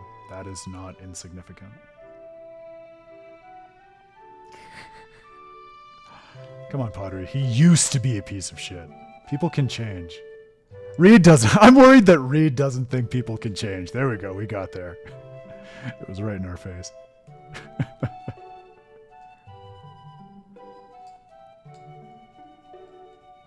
He is just a country boy. So here's something fun, because Aaron, I know you don't have this context, but for people who are familiar with Tales of Destiny, this is the game that followed up on Tales of Destiny 3 years later. They both start with country boys, but Tales of Destiny starts out very explicitly with a country boy who has left home in pursuit of fame, fortune, and adventure. Whereas now we have a country boy who absolutely detests change or going places or helping people. Is this your picture, Reed? Yeah, that's my father. He looks like you, so young. And who are the other people with you? Is she your mother? No, I think she's just my father's old friend. I see. Father.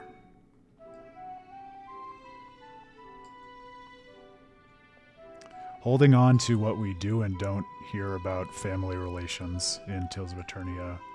I mean, that's important, I would say, for any Tales of game, because they do such interesting things with those dimensions of character background. But so suffice to say, Tales of Eternia is no exception there.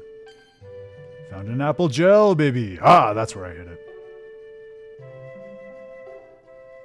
You just got that. Reed's a little naive. He's my dad's special friend. She was around a lot when I was a kid. I would change my profile picture to Keel. I'd be sure to raise no questions as I entered an academic program and met a bunch of new people.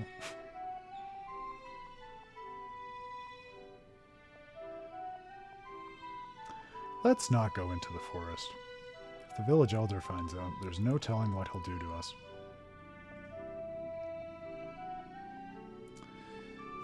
It's true.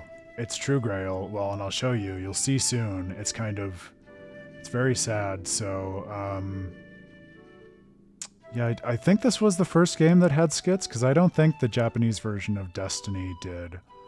And I know the like the remastered PS2 version did, and when they did the version of Tales of Phantasia for the PSP, which we also didn't get, that had skits.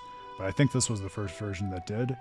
And you'll see what we get in the US version. It's like, you can see there was all the infrastructure for skits, but it's basically just distilled down to root guidance. So very different from what skits would come to be. Is this edible? Is mayonnaise an instrument? I don't know, can we go up here? Yeah, we can. What is this book? Collector's book.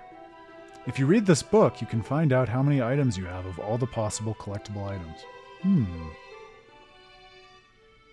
Say, Reed, wouldn't this book be useful? Why don't we borrow it? Borrow?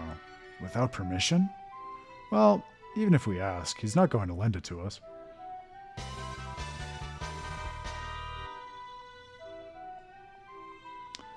That's something that Reed does share with Stan, who preceded him. A sense that stealing is wrong. The Holy Scriptures. Elder was always quite the believer in Seifert. We have a religious connotation and a new name, Seifert. Some kind of god, perhaps? It probably won't come up again. Yes, I have other good news. If you haven't inferred this already, this being an early Tales game, it leans much more into being able to discover things in the environment like books, and we're going to have a lot of fun with that. It's Tales of Praxis. You knew that was coming. If you are going, I will not stop you. Kamran, that's the elder's name. I can't keep that in my head for some reason. That's what he says to us.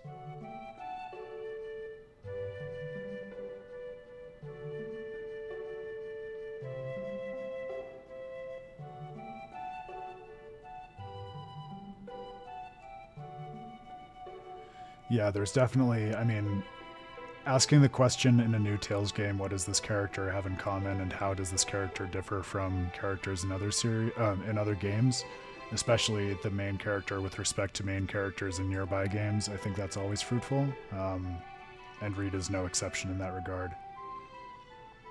Even keep in mind that the next mainline title after this was Tales of Symphonia, so I think it works both ways, Grail.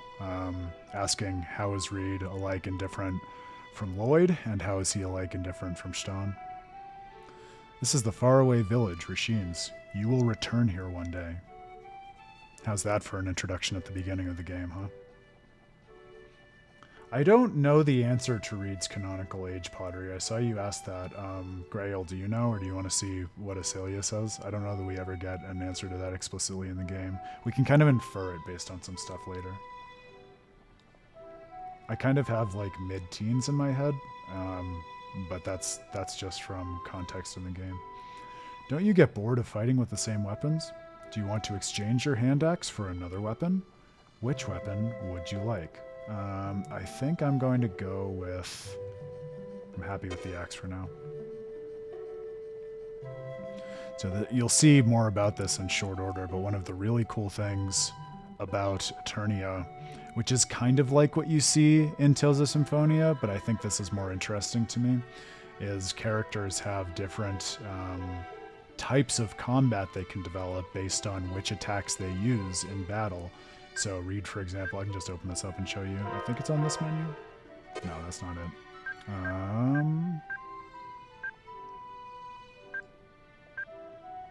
We'll see it later. I'm forgetting how to get there now. Is it strategy? No.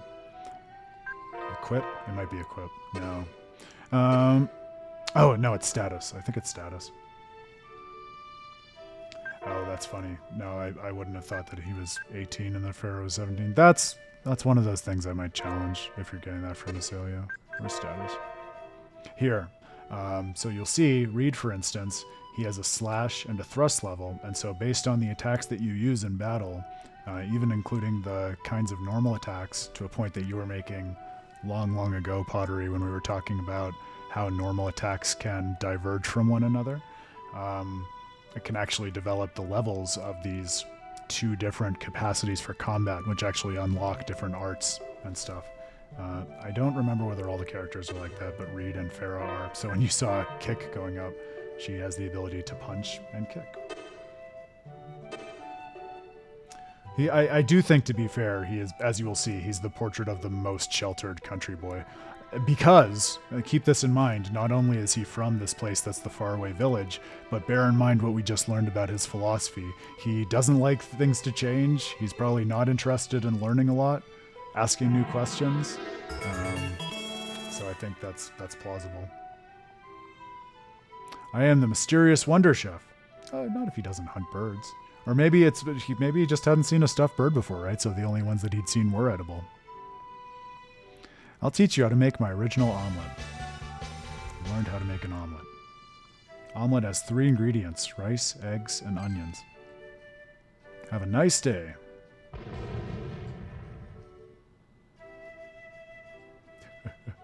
It's true, Grail. Pottery came back just in time for you to have removed the Vesperia counter. If you're going on a journey, you need apple gel. I don't dispute that.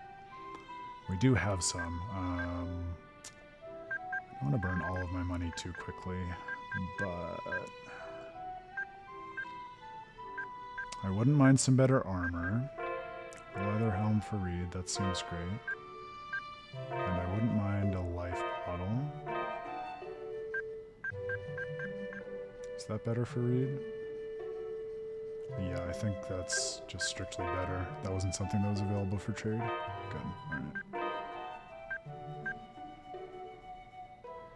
Yeah, and so you see when they were offering the exchange of items, it's because Reed can use a range of items. He can use pikes, he can use swords, he can use axes, but they influence slash and thrust to different extents.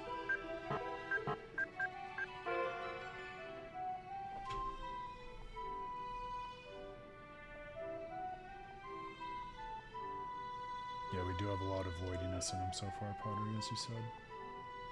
We're so excited, I love it. Don't want to miss the messages.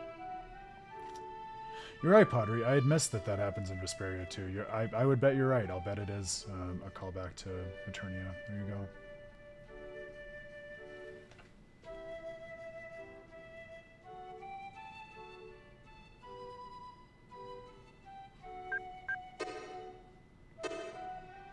I would challenge that, Grail, or if that's actually technically true, then I'm amazed that did not come through to me in my playthrough, because there definitely seemed to be some whose unlocks were dependent on what levels what things were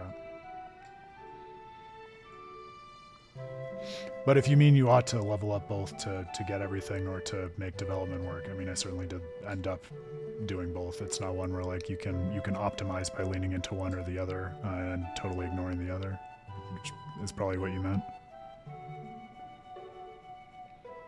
Yes, and Grail is doing a good job of redacting, so I will too. But yeah, suffice to say, I think it's great, and I think it's on the money that Reed's character feels implausible right now.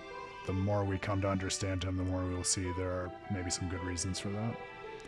It's finally here, the day we leave the village. Don't sound so happy about it. Minchi is far to the south. We've got some distance to cover. No problem. Especially with your help, right? Whatever. Let's go.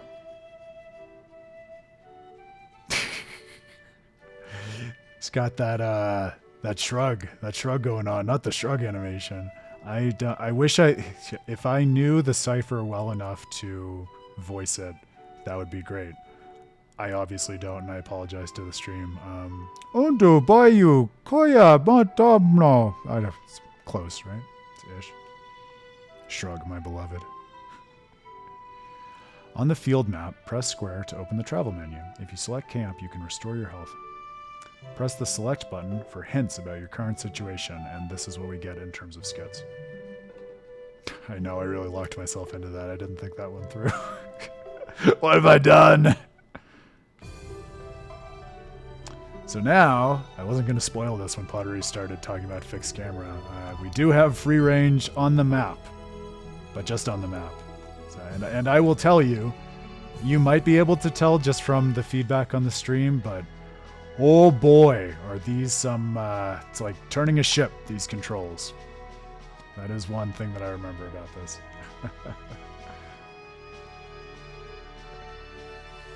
Yeah. And it has some inertia, like it takes a while to stop after you take your hand off the button, too.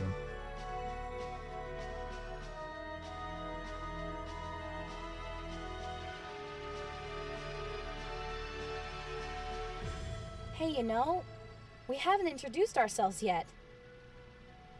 It's too bad we can't communicate. This is probably obvious because it's a Tales game, but I'm remembering, especially after Grail mentioned that boss track. I love all the music in this game. It's going to be a lot of fun for that too. Like even this field track, but yeah, I remember sitting with this and thinking, wow, there was something special in the water when they were composing this one. My name is Farah. Understand? Farah. I love him, Grail. Yep. So it's gonna be really fun to think about Reed as we go through this. That's great. I don't know that I realized though that you loved him so much. So that's gonna be really rewarding. Farah. Yeah, you got it. Yes, Farah. And this is Reed. Reed. Ruidu?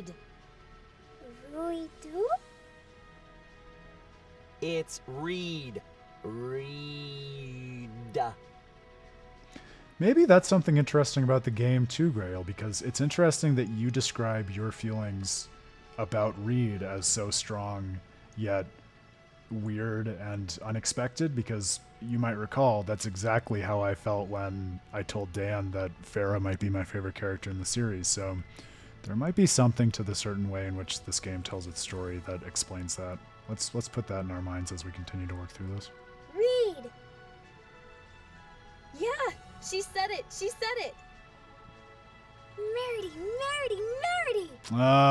We got it. Communication was achieved. Merity? Iaitiu diogauti. Aimudu tiausu usu. Quickie. I guess its name is Quickie. Huh. So again, even Merity, who's friends with Kuiki, says Kuiki. It's Reed, who's, I guess he's trying his best to learn the language, but it's like, it puts me in mind of someone who's trying to pronounce the name of someone from a foreign country who speaks a language they're not familiar with. Quickie!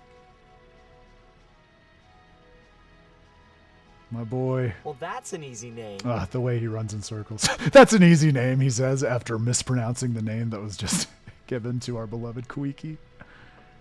Hey, this is working fine. Understanding Merity might be a lot easier than I thought. Maybe we won't have to go to Minch. No problem. Zuwausuntun. Oh! Amdun di testi ai mudutun. Tiun di nusumuiti utun. Guess we'd better go see Keel after all. Good idea.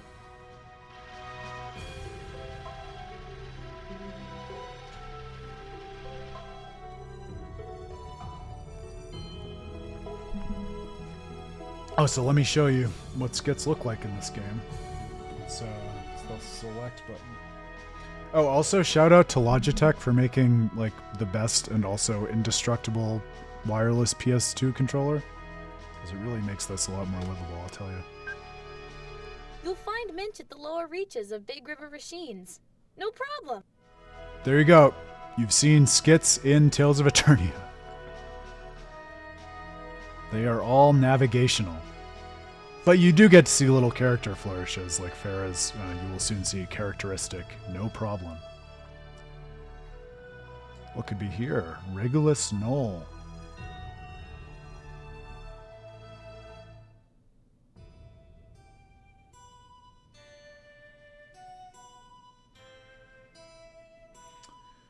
I don't know, Grail.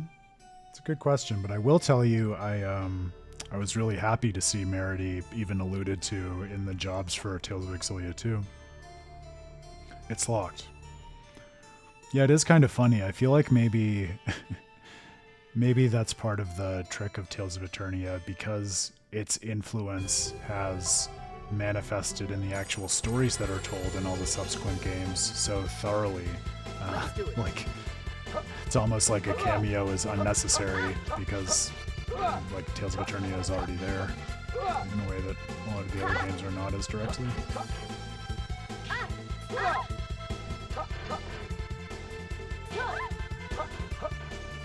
Palm strike!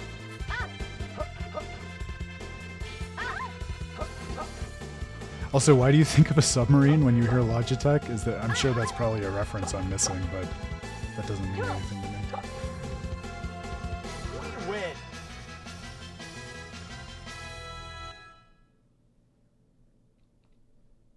Oh, Aaron, you were the one who said when you hear Logitech, you think submarine. I thought Grail said that.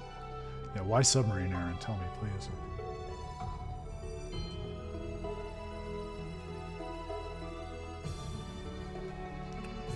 That's interesting, Grail. I figured it would have a different energy because of the nature of the game and where I am in thinking about it, but yeah, tell me, can you define the energy yet? Do you have a sense of what it is? We want to go here first. Oh, yes, I remember that story. I forgot that Logitech was involved in that snafu. Well, they do some good stuff.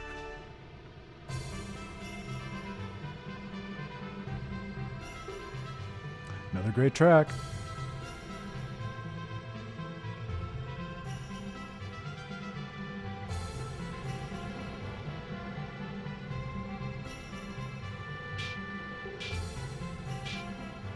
Excuse me, could you tell us how to get to Minchi? You have to take this road to get to Minchi, but as you can see, there's been a landslide. This is a fun thing too. I don't know where, if from anywhere, Minchi derives from, but given that it's the third Tales game, I would not be surprised if it were as simple as the fact that the first game features a heroine named Mint, whom we met if you were playing along with our Tales of Xillia 2 stream. So cool to think that, speaking of quiet, subtle presence and illusions from other games, that may very well be a wink and a nod to Fantasia. As you can see, there's been a landslide. There isn't much we can do, Farah. Let's just rest here for today. Uku boyo, nondu konyon, moko tako.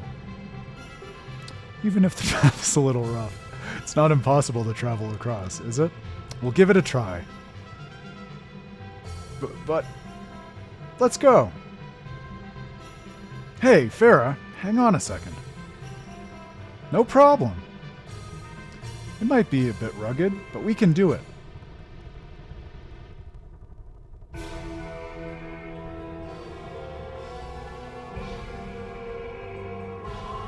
Oh!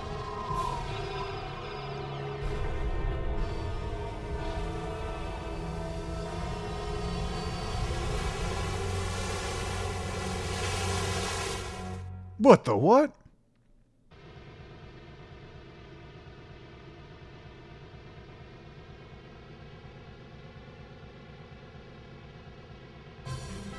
Oh, Fonyo.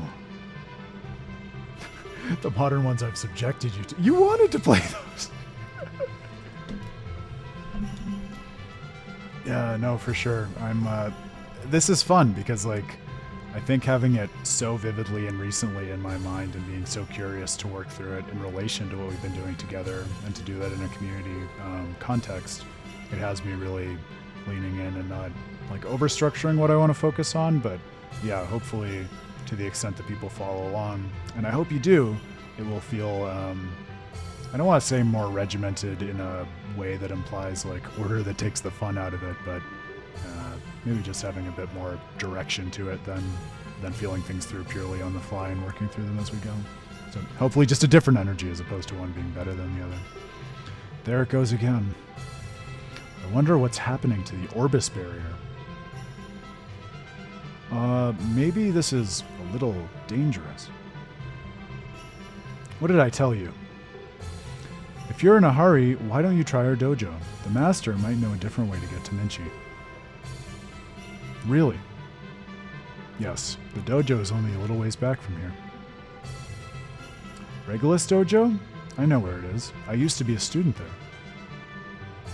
Oh, is that right? Well, take care. Thanks for helping us. Okay, let's go. What could that explosion in the sky be? All right, keep track of terms. We have Orbis barrier, that, let's say, ominous-looking thing in the sky.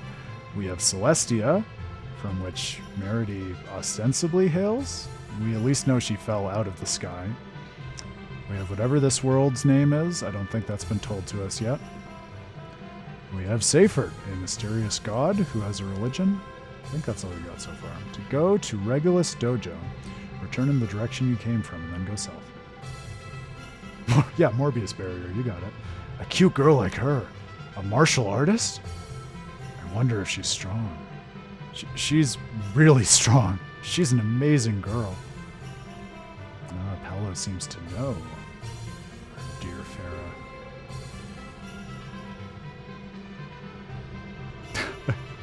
Oh no, Grail, I didn't realize I was raising your blood pressure due to lack of blocking. Well, don't worry, I will say there are certain sequences in Eternia I am preemptively anxious about, but hopefully it will be a less stress-inducing experience on net for you. This girl, who exactly is she? Strange colored hair, clothes I'd never seen, and a weird stone on her forehead. Maybe a traveling performer? Brilliant. Is she edible?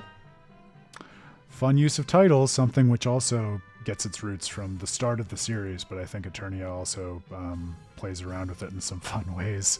For instance, we don't know who this girl is, so let's kind of guess at a title we could ascribe to her to try to get enough of a framework for how to interact with her. Think back to everything that we thought about titling and naming, again, in Tales of Graces F.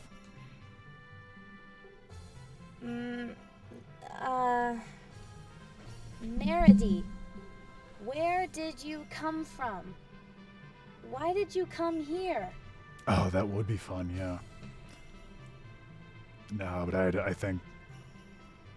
I'm thinking, like, is there an obscure side quest I might have missed or forgotten about? But no, I think that's a Tales of Grace's original joint.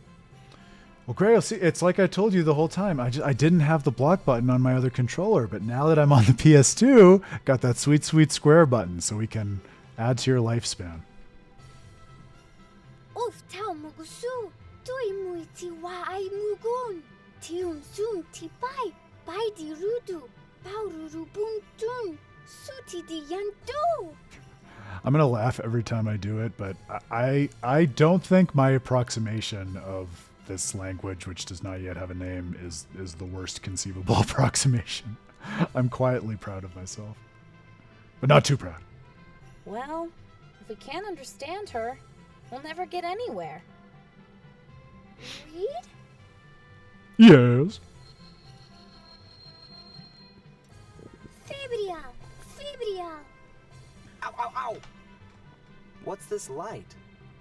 What's a febriel? I don't know, but it's obvious she wants your help. Is she afraid that the one who attacked us will return? Maybe. Well, no point in worrying. We'll let Keel figure it out. I guess so. It's been so long since we saw Keel. I bet he's become a great scholar. Listen, I'm just saying I'm trying to honor the culture more than I would think that Reed is by immediately defaulting Koiki's name to Quickie. And then saying, oh man, this language is so easy. Right afterwards. I wonder. No problem. I will also remind at this juncture Tales players who are knowledgeable about the series, without saying too much about it because I know we haven't studied this together yet, but if you are suspicious of the lack of depth or the depth of naivete which Reed presents, remember a little game called Tales of the Abyss and how we come to meet its protagonist.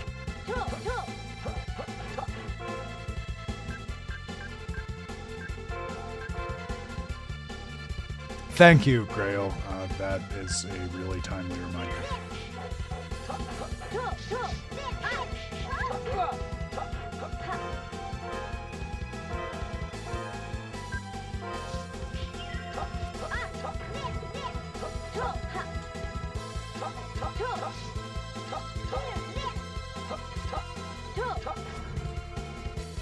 You can't beat me. All right. I think we do. Well, we obviously have skill, but I think we have a couple skills at least for Reed now. So I'm going to take Grail's advice. Actually, I'm going to go one step further. We can camp also. And I think this is also a sacred title in the sense that we can camp anytime we want to, even without having to use camping kits in our inventory. Which is a pretty nice way of managing things, but I may be wrong about that. I'm gonna check. But I think you can really rest anytime you want to, as long as you're able to in the field. Yep. Telling you, this game is riddled with good music. And good in a way that, again, is so fixed to its era and yet kind of transcends it. Good, okay, we have Sonic Blade, my dear friend. I'm gonna do it like this. My dear friend Sonic Blade and my beloved Lightning Blade. Have I given you guys a lecture yet on how much I love Lightning Blade? I know the meme is Demon Fang into double Demon Fang, but man, Kratos will live in my mind forever. And I think a big part of what inspired me to get really into the combat of the series is Lightning Blade, Super Lightning Blade. I love it. It's not Demon Fang. It's Sonic Blade. Doesn't count as Demon Fang unless it's literally called Demon Fang. Oh, and I didn't actually save. That's really important. Do not remove memory card. Don't look at these. Don't you look at those. Oh, but I'm out of saves. Got it. Don't look. Here, this is a really early one. We'll use save slot 3.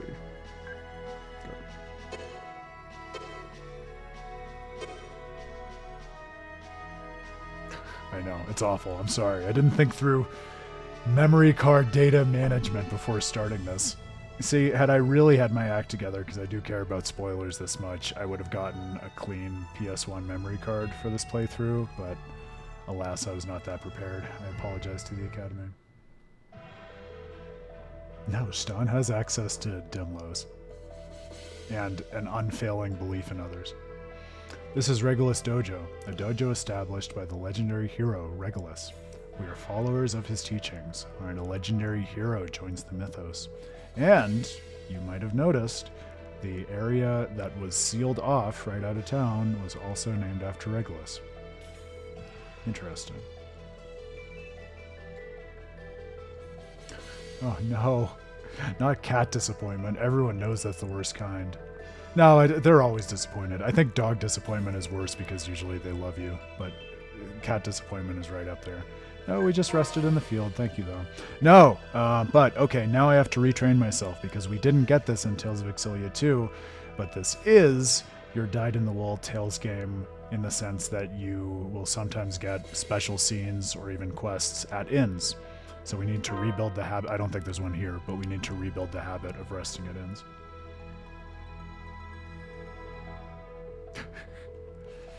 You're right, Grail, but still.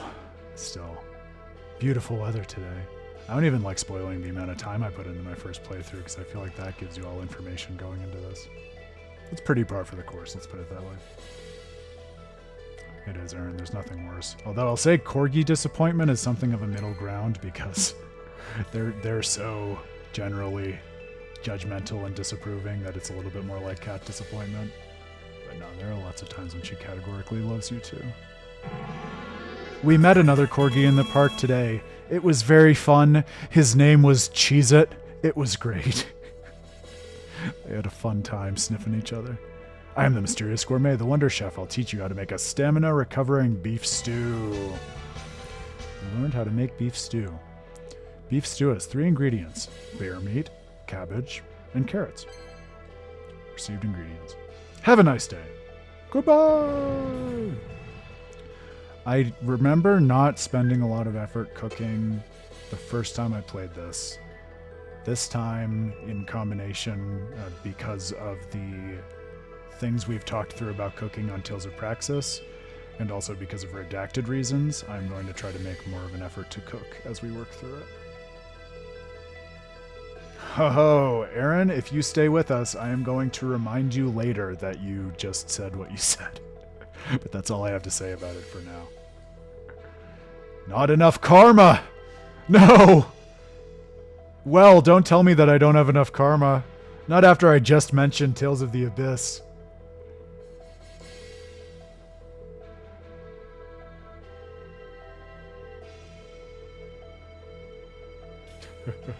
Yeah, I know what you mean, Grail. It's like you feel like a moral failure whenever a dog is sad in your vicinity in the same way.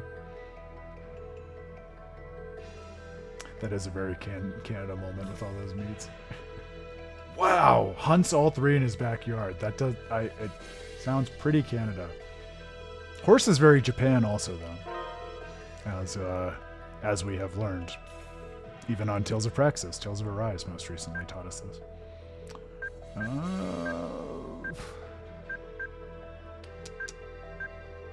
I would like Farah to have better weapon. Oh, we're so poor right now, though. I think it's worth it.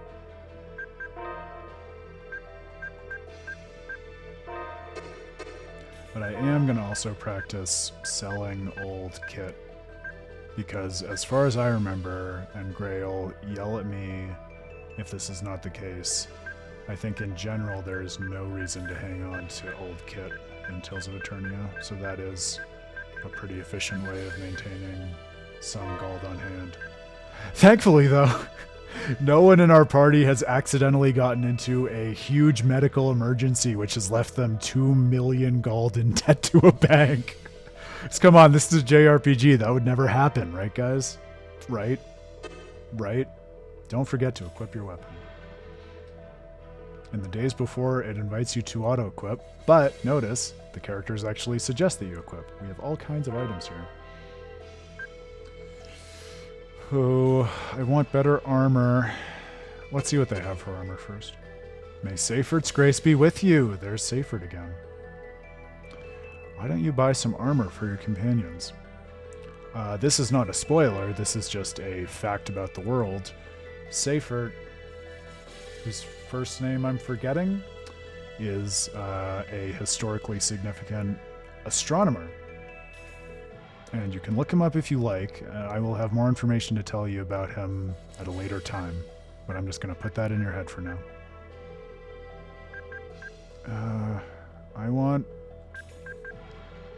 I want something better for Farah, because as you have already kind of seen if you've been paying attention, I remember this from my first playthrough, Farah is more than a little bit of a glass cannon. So anything to make her even a little tankier is going to help. Don't forget to equip your armor!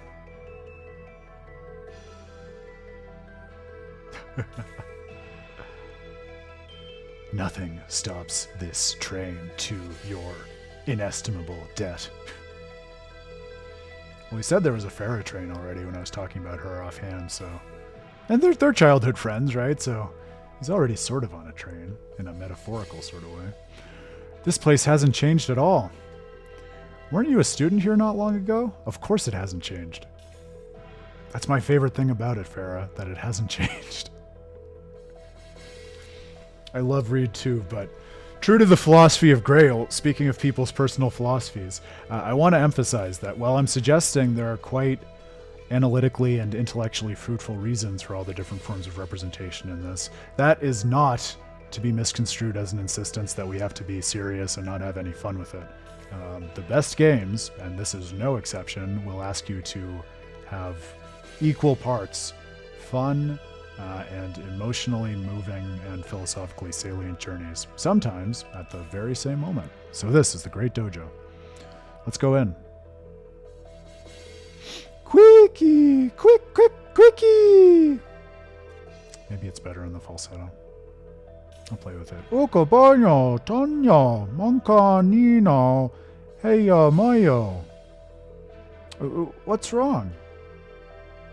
Maybe it's hungry. Read, you bastard. We'll eat after we see my teacher, okay? A certain character calling another certain character thing comes to mind. Excuse me, anybody... Oh! Everybody! Whoa, Reed! Oh no, Tino! Surrender! Hold on to the concept of mental, and I'll expand it to emotional and spiritual deficiency as we go through this. Why is it just Reed? Sonic Blade! Lightning Blade! Lightning Blade! Lightning Blade! My boy! Lightning Blade! Lightning Blade! Lightning Blade!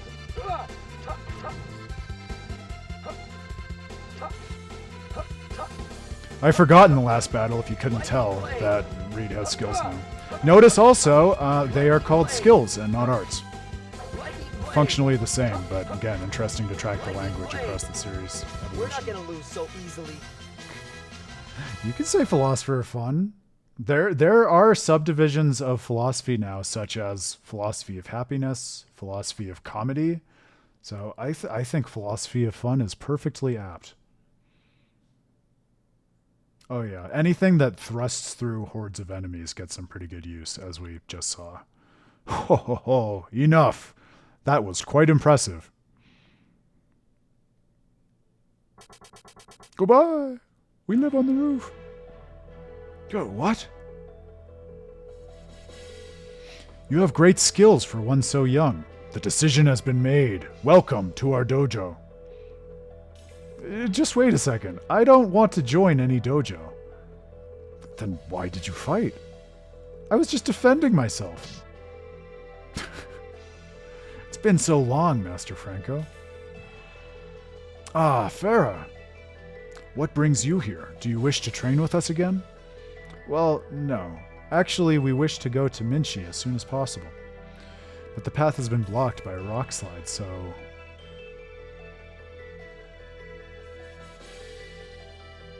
So, that is your reason. Yes, one of many. Very well. Let us talk in my room. And you, young man, what is your name? Me? Reed Herschel. Reed. Perhaps you wish to join my dojo. Well, actually, No need to hurry. Join us after your business is settled. Well, I'm really not interested. I see. Right. I really wanted him to join my dojo. He said no, and it really bothered me.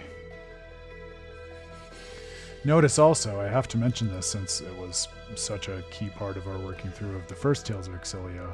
Already, this early in the adventure, in that relationship between student and teacher, Farah and her former master, Franco, she's giving an account of her reasons for going on a certain journey and doing something, and indicating that already she has many, even though she seems to have taken it on so readily. This is worth going through with all the characters, actually, because especially since they're such small, albeit articulate sprites, it's really useful in these older games to look at the status menus, because you do still get these amazing Mutsumi Inomata illustrations of the whole character. So this is Farah. And this is Reed. Reed Herschel, Farah Orsted, and Merity. Foreigner? But we can change the title. I don't think they come with descriptions yet. Maybe she's a performer? A foreigner performer? But alas, no status page for Quickie. Break my heart, why don't you? Alright, onward. Let us talk in my room.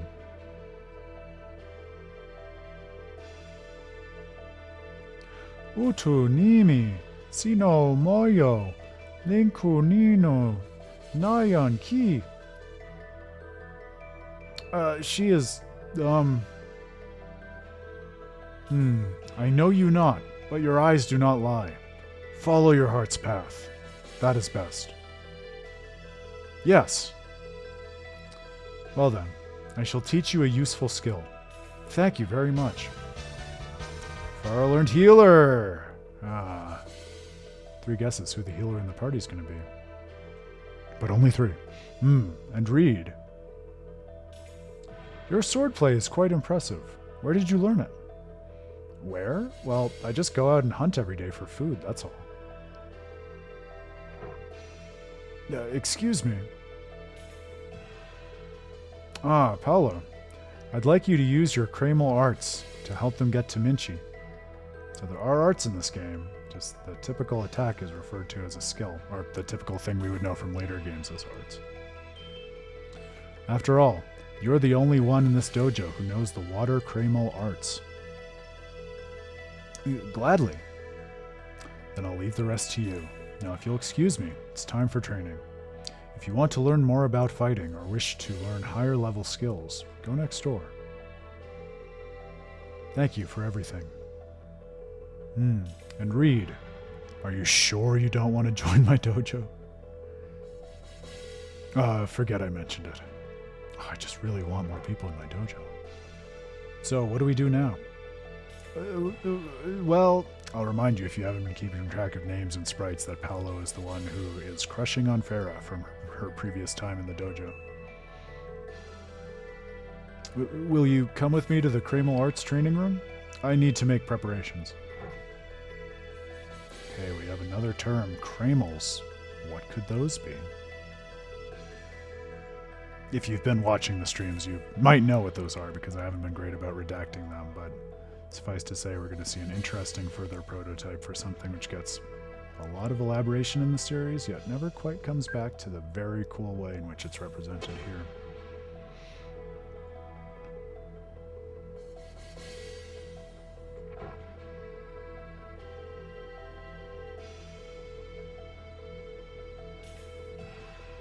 I'll teach you the basics of combat.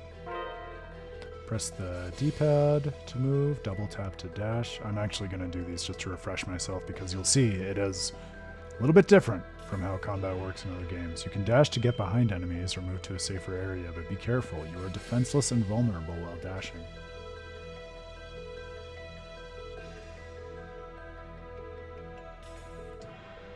Yep, that's a great point, Grail.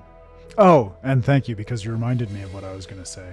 It's interesting thinking about those different paradigms of fighter and also where they learned their craft from. So remember, third entry in the series, following up on Fantasia and Destiny. In the first game, you have a character who whose father is actually a sword master and has this whole Albane school of sword fighting. That's Cress. And so he learns his art as a family inheritance, which basically also shows in microcosm his relationship with the world and story and what it is that he's working through and what a lot of that game is about. Then in the second game, we get Stan Aileron and Dimlos, this living sword that we've talked about before and that I've written about if you go to withaterriblefate.com. And so Stan pretty much gets his sword technique from this other character and what that character is and the techniques that he has. In many ways, and that's not the whole story, but that's the brunt of it. And now Reed, we have this character who really has just acquired skill as a necessity of life and not ever really thought about technique beyond what it takes to hunt and survive and subsist off the land. So sort of a third type to consider with respect to his relationship to combat and his style. Can dash to get behind enemies. Said this. Okay, great. Press X for a semi-auto attack. You run, slash, and retreat automatically. If there's distance between you and the enemy, pressing X while running will perform a jump attack, which we saw last battle. Press the D-pad up while jumping to slash up. Press down to slash down. Try experimenting to get it right.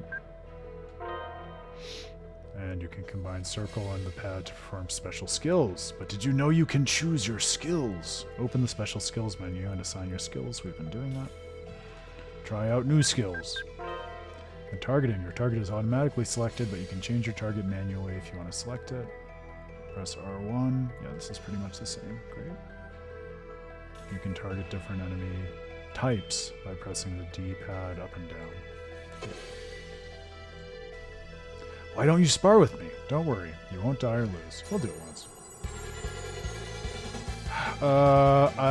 You're testing my memory, Grail. I don't perfectly remember. You can look it up. My gut says yes, because manual combat ends up being such a big part of this game in terms of people who really push its combat to the limits. And you can in some very cool ways, which I can't. But I got into, watching and learning about it. So I can tell you about it, but don't regulars know not to expect me to perform at that level. But it is that kind of combat system. So I think there's a manual. Congratulate. Yeah, actually, I remembered. There's something equivalent that you can do to get it somewhere. I don't remember exactly what.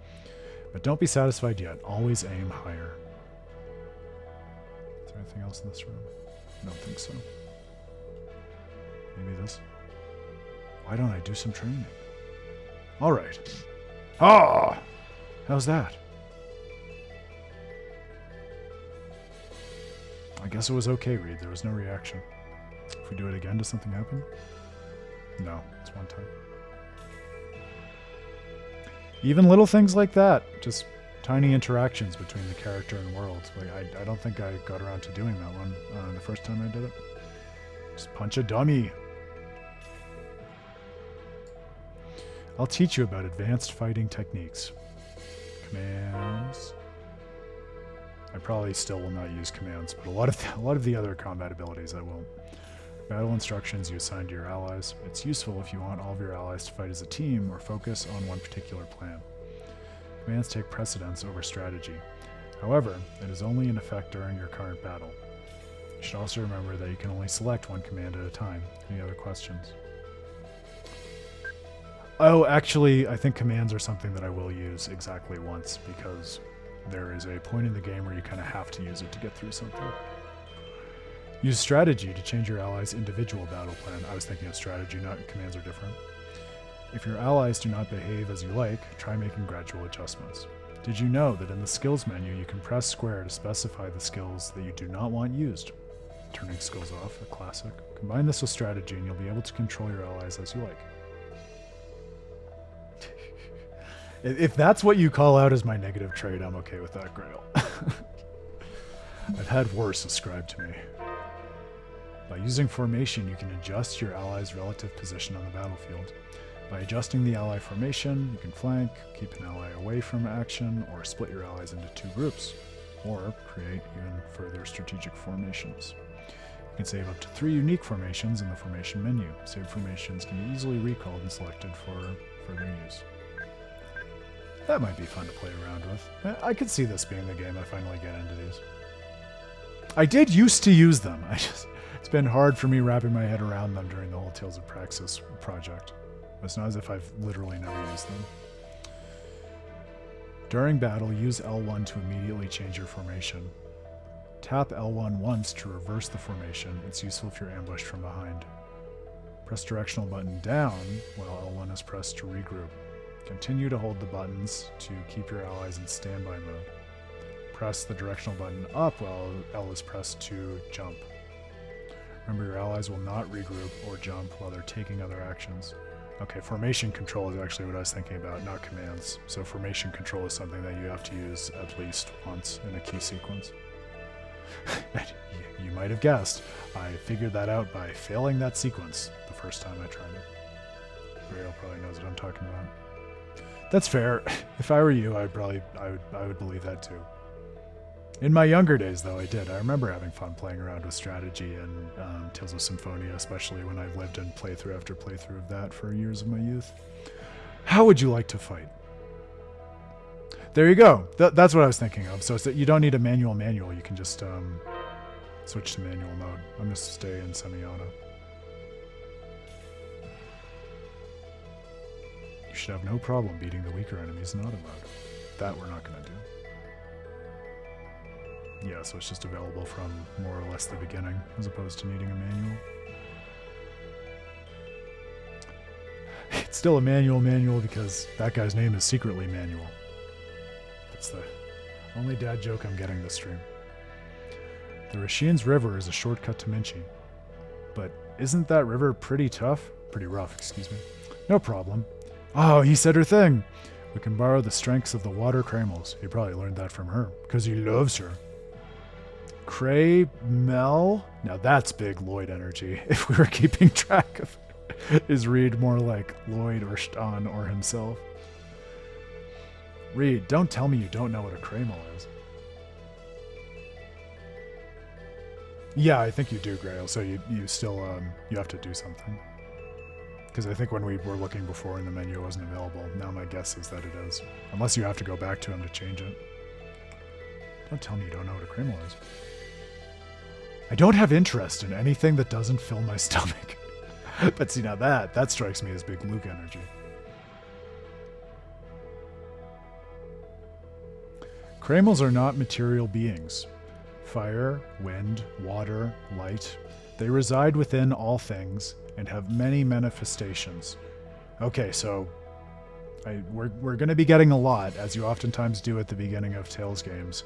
I'm going to invite you, as much as you can, try to hold the particulars in your mind, and I'm going to try for my part to come back to them, because this game is one of those which I love because it gives you a lot of details on the actual substance and science of the different elements of the world and its metaphysics and what's going on, which become increasingly important as the story proceeds.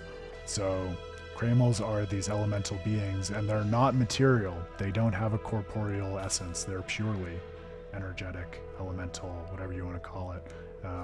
But they reside within the corporeal and have many manifestations. And like Paolo, those who have the ability to control Kramels and their phenomena are called Kramel mages, right? Well, with a little training, anybody with a Kramel cage can learn. Is that thing in your hand a Kramel cage? Yes, that's right.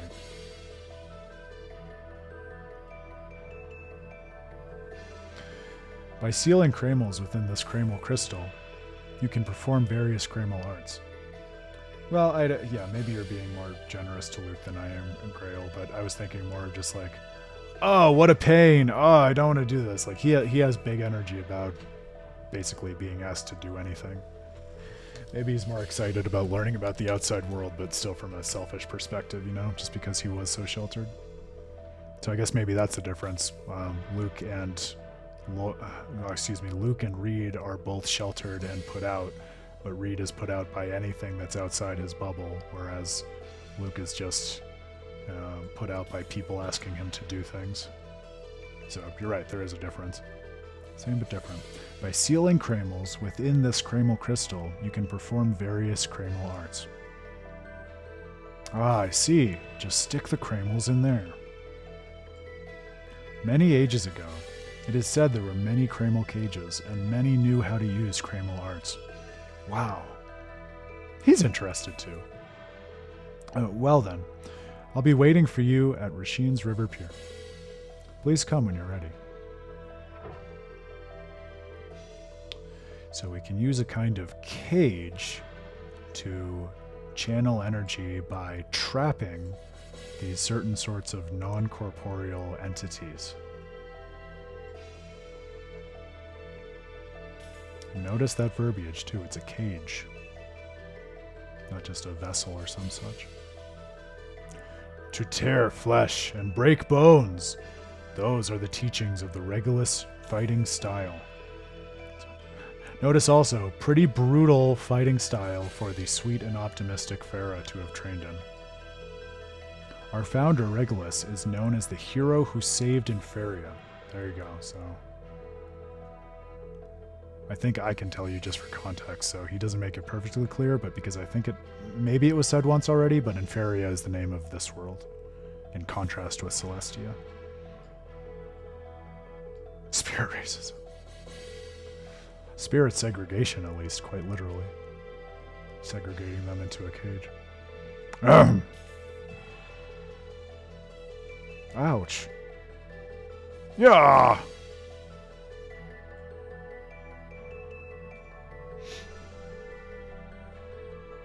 Alright, and away we go. Don't think we have money to spend on anything else. Can roll on out.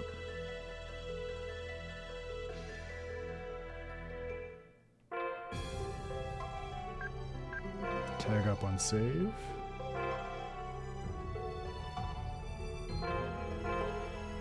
This is one where Aaron is going to get back into the habit of his super obsessive saving because, believe me, it is one of those old school games in the sense that if you forget, you can lose a lot.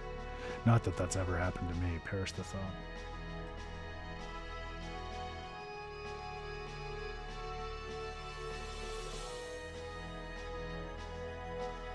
There you go. Gamers, know your ABSs.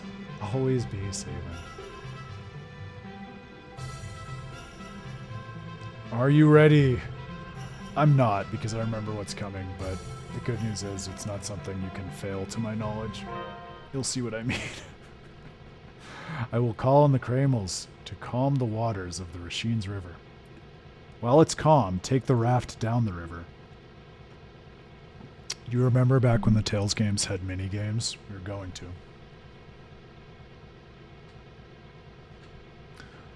Undu ponno, non con et son.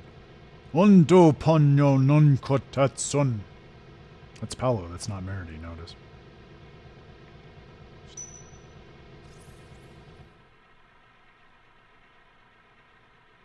It did have mini-games, Crail, you're right. Wow! Optional mini-games. Monu etwi, ninu, nonyoi, senpun.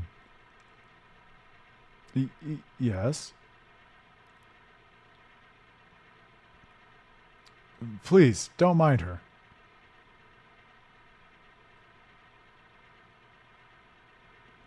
May Seyfert protect you along the way. Thank you, Paolo. Good luck to you, too. Thanks. Paolo and I studied together at the dojo. You remember me? He thought you never noticed him. Well, let's go. No, Farah's the kind of person who always notices and thinks the best of everyone. River rafting. I apologize in advance for my performance. Steer the raft and accelerate. Our goal is to steer the raft downstream. As you accelerate, the acceleration gauge will rise. The raft cannot be steered when the gauge is filled. Temporary loss of control will result if the raft hits an obstacle or the riverside. All right, buckle up, friends. Strap in. Got your paddles? Let's do it.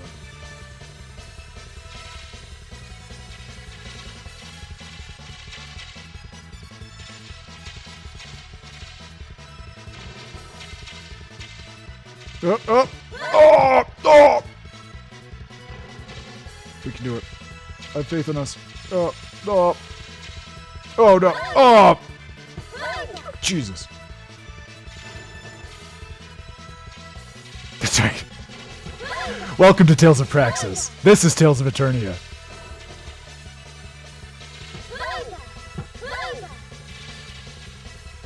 This will hopefully increase my credibility with regard to the voice acting. I have a good planned explanation for what the voice acting is doing in the game. I could probably arrive at one for the mini games, but I don't.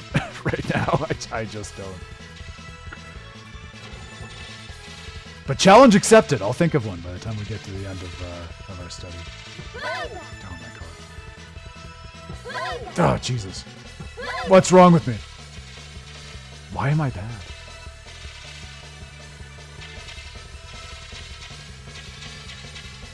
Alright. Could have been worse.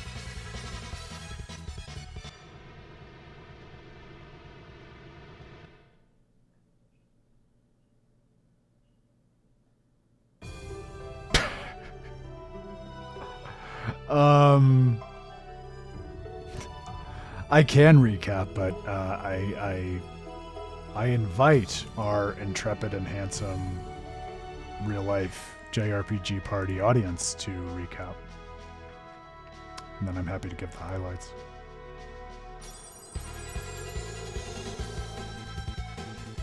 Let's do it. We're still on the way to find Keel at Minchi. That's the super duper high level recap. Sonic Blade. Thanks, Aaron. Super helpful. We're on the way to the city of Academia Pottery. To get there, we had to figure out how to go down the river because the path across the mountains was blocked by a landslide.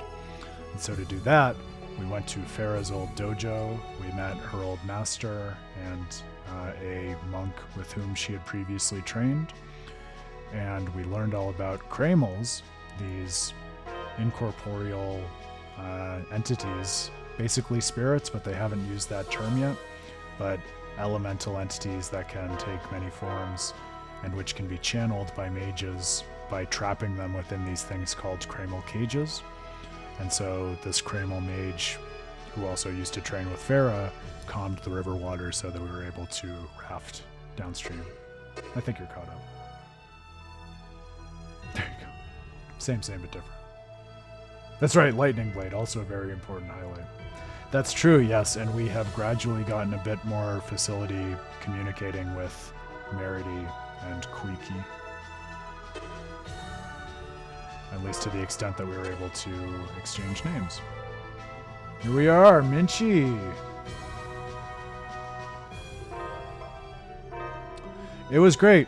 No, she didn't just say it. No, we learned it because as we were crossing the basically bridge of departure out of their hometown, Farah, once again, on her own, tried to make an effort to communicate with Merity and was like, all right, let me see if I can at least get my name across. And so she repeated her name a few times, and Merity got the message that, okay, you're Farah, and that gave Merity a model to be able to say what her name was and what Quiki's name was. So they haven't been able to form any other sorts of more sophisticated linguistic communication yet, but that's how we got names. And they're also guessing at what she is. So they were looking at her appearance, and Reed said, I don't know, she's got that hair and she's got that stone on her head and the dress. Maybe she's like a traveling performer. And so we got the title Performer ? For Meredy.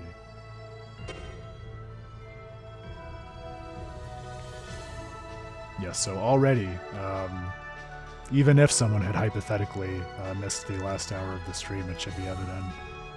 The game is thinking a lot about communication and what it takes to get to know one another step by step.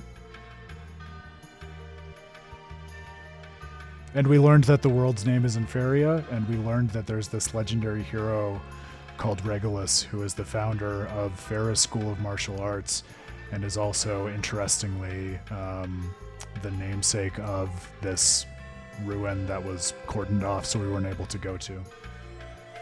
Regulus, who is famed for saving Inferia long ago for reasons unclear.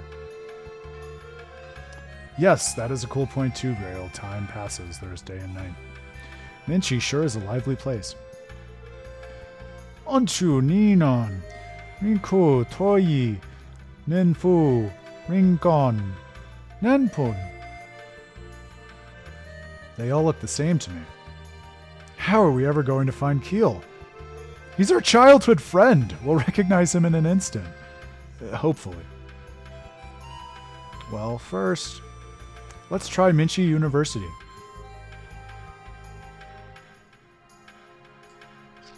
This is Minchi, town of academia. The town is centered around Minchi University. It's a town full of students. I've wanted to wear this uniform ever since I was a little kid. What do you think? Isn't it cute? City of Scholars.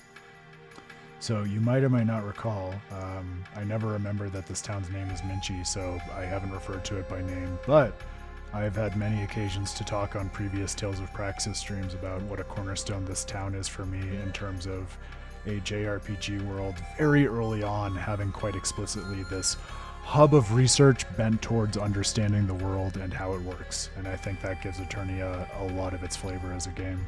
So we're going to spend a good chunk of time here. One full night is 20 gold. Will you stay? Absolutely. Have a good rest. Okay, good night. I don't think there are that many inn scenes to my recollection, but if you think we're going to miss one, you're out of your mind. Imperial Charter. Oh, we have an empire. I'm sure it won't come up again. Chapter 1, the sovereignty of the royal family. Chapter 2, the rights and duties of the nobility. Chapter 3, the duties of the common people. Already thinking about that notion of duty, and also sovereignty, things we've had plenty of opportunity to consider in later games. Soaring Dragon. Can kind of see it. I do wish it were one of those paintings that if you looked at it, it blew up on the screen, because again, from what we've seen of how this game is rendered, that would be beautiful. But it does not. Yeah, you got it. See, exactly, Grail. So many other Tales games follow in its footsteps. And you get shades of that in the games that precede Eternia too, but I think in terms of a dedicated research town, or almost like a university town, I think this is the first instance of that, rolling through my memory of Fantasia and Destiny. Are you lost? The main building of Minchi University is to the left. The port is to the right. I'm a student of Minchi University, but I'm also a pop star. And back in 2000, that's what people were thinking about. Would you like my advice on fighting techniques? Please. It's possible to chain together basic attacks as combos by repeatedly pressing the attack button. Reed can combine 3 types of attacks, slash, thrust, and slash up to perform a 3-hit combo. We are currently out of Melnick's language dictionaries and will not be expecting a new shipment anytime soon. Interesting. So we have a new language named Melnick's, and this town seems to have a dearth of supplies for understanding the language, but at least have the knowledge base for understanding it. It's a good question to ask, Grail, and there is actually, I would say, kind of maybe an unreasonable amount of game scholarship trying to explain tutorials of that kind, where people in the world are expressing information about the game that they don't really have any reason to know, obviously. That's something that Jesper Jewell, for instance, thinks about a little bit, if people are familiar with game studies. I like to think there are ways you can either interpret it to look around that or else explain it away. Here's an easy one, and this is not probably what I would say in my settled view, but if you want an example, like this is a small university town that Keel works at. Keel is Reed's childhood friend. Maybe that's a friend of Keel's who is familiar with Reed and recognizes him and wants to give him some guidance. I recognize that's a lot of speculation and inserting stuff that isn't there, but that's the shape of one kind of explanation you can give. So where Jewel would go with it, and I don't think this is a good way to go with it for a lot of reasons, but it's saying that, oh, games are these things that are kind of what Jewel calls half real. Like, some of their content is about how to play the game and what it takes to win. Some of it is about a story, and so it doesn't have to be the case that everything has an explanation according to each at all times. But I think that misses the mark for me. Axes are good for slashing. Spears have a long reach and are good for thrust attacks. Swords have a good balance of both. I think people would probably guess this. My recollection is that I played through most of my first journey with swords for Reed. Which one should I buy? We sell all kinds of things.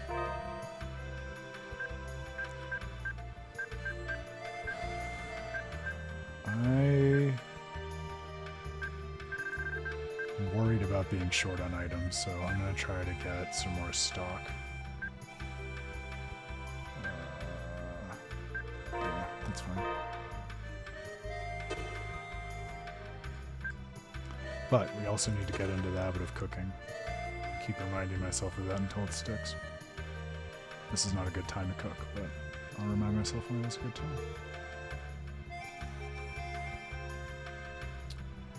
Oh, and actually, Pottery, I'm so glad you volunteered that one, because I think that is also not only, as you say, an easy explanation, but I think potentially a really interesting one to hold in our minds in terms of what this game is saying about expression and interpretation of language. So yes, think about that idea of the fact that what we're getting as players in terms of the text of the game is maybe not exactly what the character who's voicing the text is expressing, but is rather what someone else is taking that to mean, whether that's Reed or, since you broached it, Pottery, like another direction you might go, which is a little more direct, but sometimes I think a little more useful, is something we've also talked about in terms of tutorial boxes before, the idea of a narrator or an implied narrative voice. I tend to think that's pretty ontologically attractive in explaining that stuff in video game fictions. Hey, aren't you going to eat that shrimp? What a waste. Yuck, shrimps, crabs, ew! Who eats this stuff? Even if it's the cheapest dish on the menu. With this spice, it transforms into a gourmet meal of a 5-star restaurant. An unappealing dish just doesn't taste good no matter how you serve it. I know, it's groundbreaking, Grail. Listen, I'm trying to balance, though. Like I said, I'm trying to be mindful about balancing equipment and items, but I have acid flashbacks to having difficulty with some of the battles, especially early on, so I don't want to starve us of items. The Karima diet is really catching on amongst the girls on campus. Karima is supposed to be good for your complexion, too. Say you're the Wonder Chef without saying you're the Wonder Chef. Big out-of-place flower. I am the mysterious Wonder Chef. I'll show you how to make a hamburger, ever popular with students. You learned how to make a hamburger. Hamburgers have 3 ingredients: bread, lettuce, and bear meat. Oh, Pottery, it's like you're setting up so many of the things I want to talk about later. Yes, you can. And thinking about where that interpretive layer sits and how it moves between, for instance, the player and the avatar is something which is not only always fun and which I think about a lot in my work, but which this game is going to force upon you in some very fun ways, and that's all I'm going to say about that. But yes, let's keep this line of thinking in mind as we go forward here. Okay, goodbye. What if he's not the Wonder Chef? What if we're just interpreting him that way because we love him and he's so great? That's not what I was alluding to. Eat while you're young and growing. With our hearty 10 gold to spend. Is there anything we can sell at this point? That is the equipment.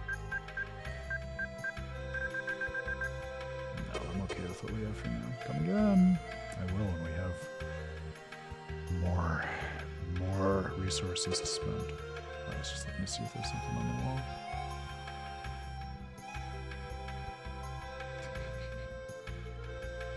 I'm not going to say it, just wait for that reference. You did not thrice hit upon really cool context that the game later provides. maybe just insofar as it's a progenitor to Tales of Eternia, which is inspired by English mythology, I guess. That's the best I can stretch it for you. I wonder why I get so sleepy listening to the professor. I think this would make an interesting thesis topic. Oh no, does this game know I'm getting ready to go study for my PhD? I'm not cutting class. Classes were canceled. The young people today, always prancing about, wasting time. They're certainly not doing their best to represent Minchi University. Oh, can I not get to them? Bummer. I hear someone was thrown out for contradicting the dean, Carlisle. Are you serious? That stinks.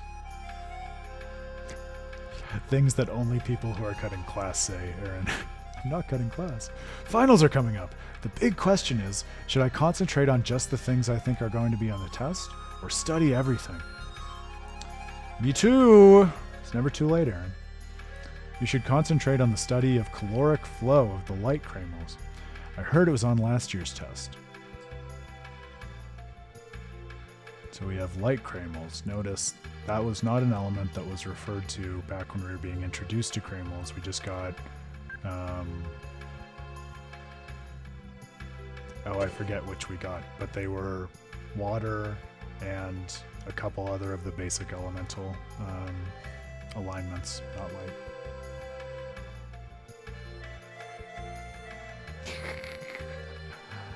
Yeah, what are you, some kind of lame guy? Why are you talking about books?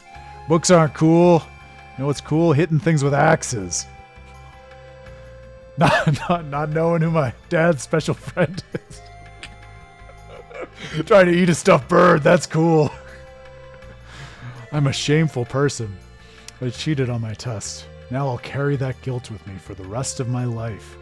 But don't tell my professor! Okay, we have guilt, which was already presented in the hometown, now being reframed in a religious setting.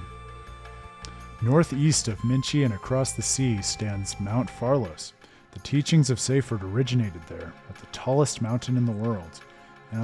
Those who have been here for some of our conversations about the symbology of mountains in Tales games will have a sense that this might come up again.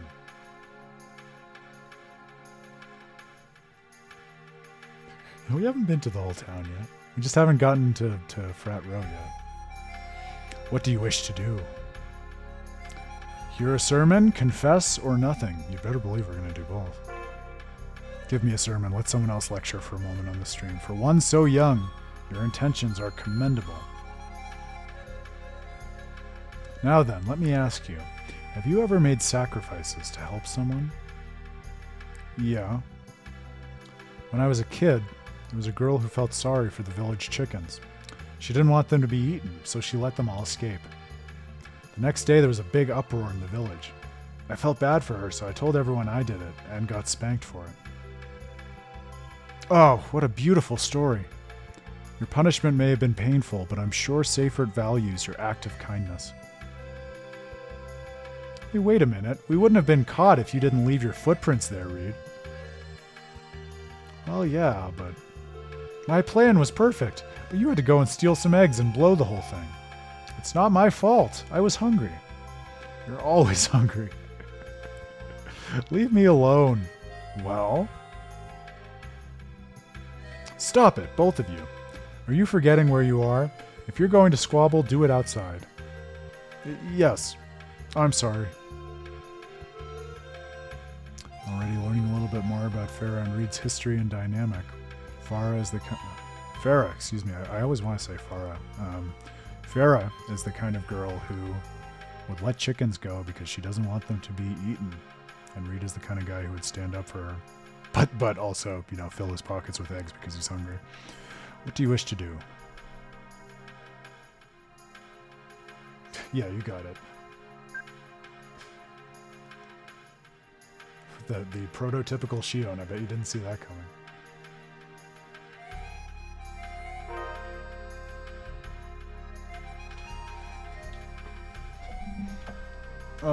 We can check. Yep.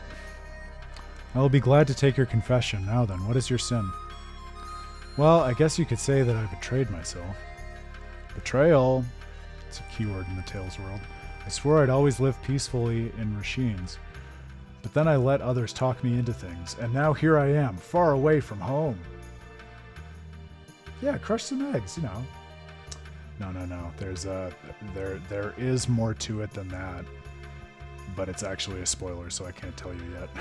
But no, he did have a plan, and it was not to just eat raw eggs. It's not exactly a sin, nor would I call it a betrayal. It's fate. You have been given the destiny of traveling far from home. Destiny. Now keep in mind, I'm going to remind you at this point, this is following up on a game called Tales of Destiny, which is very anti-Destiny, and, like I've talked about in the past, I think especially in contrast with something like Final Fantasy, the Tales games foreground the potential of individual and collective will and action, and are quite deflationary in terms of this idea of fate or destiny or some kind of invisible hand that's guiding you. Which is to say that when it does come up in games, it is worth pricking your ears up and thinking about what it is that thinking about what it is that they're trying to say with it. When one thinks only of oneself, there is little value to life. We must make sacrifices to help others. That is the right way to live. Alright, I think that's the end of the sermon. Can we confess more?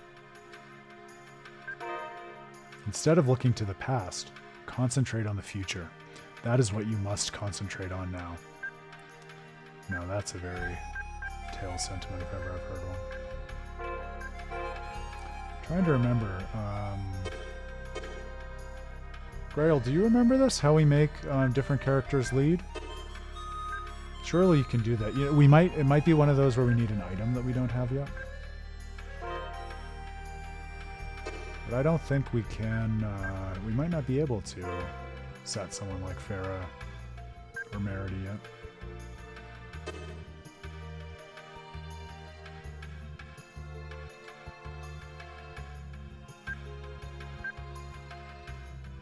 Yeah, I think it is an item, Grail. Yeah. Because I imagine this is what Grail was thinking of, but there are some other Tales games where you have basically the same structure of doing something like confessional, and if you change the party member on screen, it totally changes the dialogue, which is great.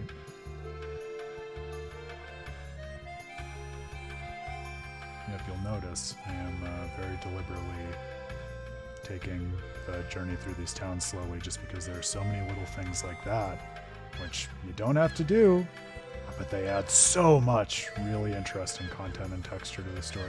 Par for the course for a Tales game, but I do kind of think like this is the game where they started doing that, because certainly there's optional stuff that you can do in Tales of Destiny and Tales of Fantasia, but I don't get the recollection that it's as rich a tapestry of a further dimension to the game as what you get in this one. Dear Mother, it doesn't look like I'll be able to graduate this year either. What an ungrateful child I am. I literally didn't know that you could do that in Tales of Eternia until I just accidentally stumbled on that menu, Pottery. Yeah, I think in Eternia there might be an interesting reason why it does let you do that, but yeah, in general I tend to agree with you there. Only nobles and merchants with a boarding pass can ride this ship. Don't take it personally. If you want to go to Inferia City by land, you have to travel through Nostos Cove to the east of here, but it's really dangerous. Remember when the sky exploded? Well, there were some really big swells afterwards. There's something going on.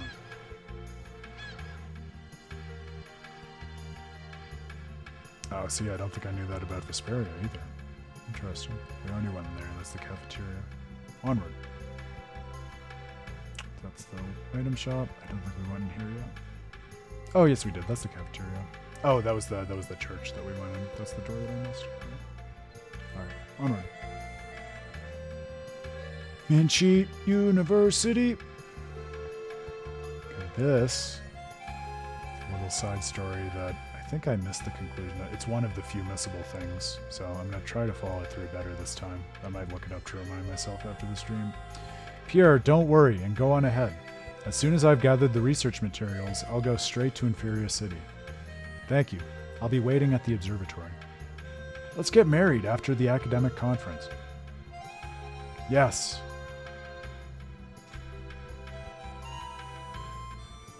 Katrine, I love you. I love you too, Pierre. Say, is anything wrong? Hey, Farah, we should mind our own business. I mean, it'd be a very memorable thing, right? Like, hey, I know this might be foggy in your memory, but do you recall that time when the sky blew up a few minutes ago? I love it. Only in a JRPG, right? Well, Grail, I had it in my mind that we might hunt down Keel, but that might still take a while yet. So, I mean, I think we probably have a few more minutes just to flesh out the city of Minchi. So I'll say, why don't we do that, and then we can take stock. And I'm happy to wrap things up and call it. That might be a good break point, actually, just wrapping up the city. So why don't we do that? And like I said, that'll sit kind of nicely between 3 and 4 hours. But I'll just reiterate. I mean, if it's useful for people planning their own lives to have a firm sense of 3 or 4 hours, and if one is preferred to the other, just let me know. Just hit me up in the Discord. It's really just me putting a finger in the air and see what makes sense. So I want, especially this one, since it's a new one for so many people, to be easy for folks to follow along with. So let me know if you have a preference, and we can figure it out. Hey, Farah, we should mind our own business. There's an important academic conference coming up in Inferior City, but I haven't completed preparing the paper to be presented yet. Uh-huh. So we decided to have Pierre go on ahead, and I would follow him after I prepared the paper. I see. Will you make it on time? Yes, I don't have that much more to do. It sounds like you'll be okay. Well, you see, I've never been outside of Minchi. I don't know if I can get to Inferior City on my own. Don't be so negative. You can do it. You can do anything if you put your mind to it. I guess you're right. Thank you. Well, in Pottery, I was hoping you would mention that I'm probably just going to call it at this point and not do elaborate write-ups like I usually do the Xillia ones, just because I want to catch up as we go on to Eternia. So that is on my short list, and I hear you, and I apologize for taking so long with it. But I'm gonna, especially because I know you're interested in this one, and I know it's useful to you. I'll make that happen. Thank you. All right, no problem. She's gotten the ethos of Farah passed on to her, the no problem of it all. Although I will say, as you know, Grail, thinking of something on which I recently wrote, this is not the only Tales of game in which one of the characters tries to walk away from someone's business saying that has nothing to do with me, and ends up being proven wrong and coming around to it having to do with him after all. That's true, Aaron. That's a good point. It's a good point. You're right. Don't have to do it perfectly the first time, as much as my brain might insist otherwise. Must be so nice to be in love.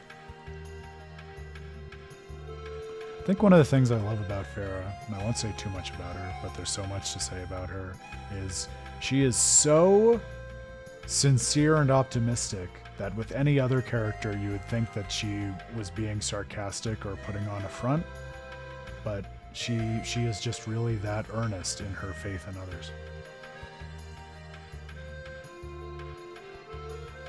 Yes, believe me, I have learned and I'm continuing to teach myself that lesson over and over again, Grail. Well, and obviously, Aaron, well, maybe not obviously, but I hope you know, if there's any way I can help with that, feel free to hit me up. Want to play a game of Cramel Ball with us? I really don't. I did not succeed at this minigame when I played it the first time, but we're going to try it once, and then we can just let it sit. Well, do you want to hear the rules? Yes, remind me, please. You lose if you get hit 3 times by the ball rolling around the court. You, your opponent, and the ball can be one of 2 colors. Opposite colors attract. The same colors repel. Use these properties to hit your opponent with the ball. Opposite colors attract, and magnet rules. Great. Very exciting, Aaron. Glad for you. Definitely share it, please. But you can't be the same color as your opponent. Excuse me. If your opponent becomes one color, you'll become the opposite. You and your opponent's colors are determined by the crystals you pick up. The ball changes colors on its own every so often, so watch out. Got it? No, but we'll try. Well, we're bigging up Farah, so let's give her a shot. Okay, here we go. Here we go. Cramel ball. Move the player. Elemental bomb. Hit your opponent with the ball. Same colors repel, different attract. The radius of the player's color will temporarily expand and then disappear. Okay. Let's try.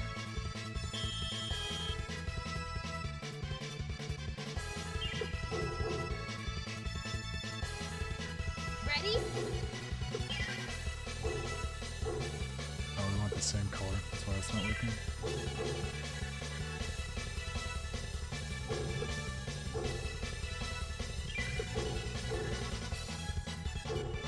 Ready?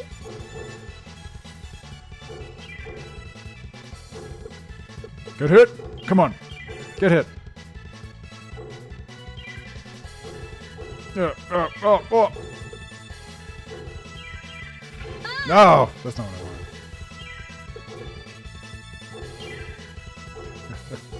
I'll be thinking about her the rest of the game. I don't know if it'll work out well for anyone if I play as her. Work out as well as Cramble Ball, I'll tell you that. There we go. Alright, that's one. Oh! Alright.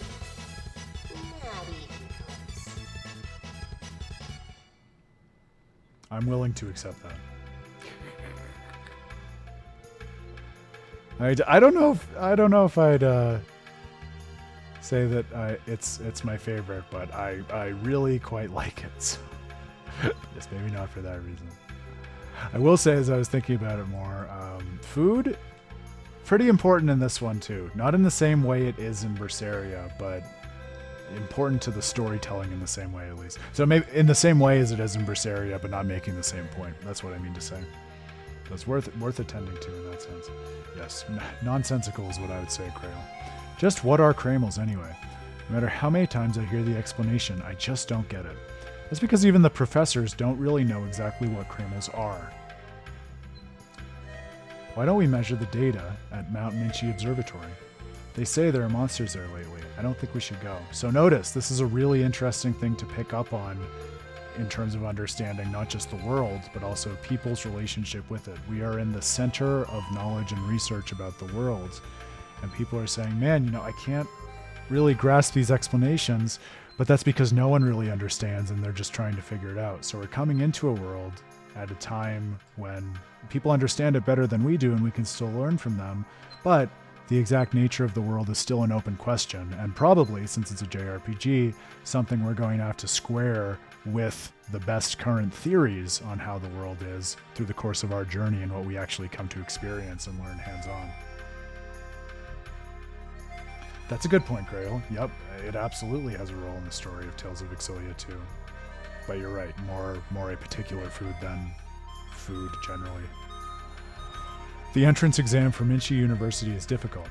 Only the elite students, carefully selected from all over Inferia, are allowed to wear the white uniform. So there is a certain amount of honor and expectation with the garb. With the costume, again. Not in the sense that it's, someone putting on a disguise, but in the sense of costuming in a Tales game. Okay, I thought this was Minchi University, so this is something else. No, this is the library! I almost walked past the library in a Tales game. Buckle up, we're gonna read. This is a library. Please be quiet. Okay, we'll read quietly.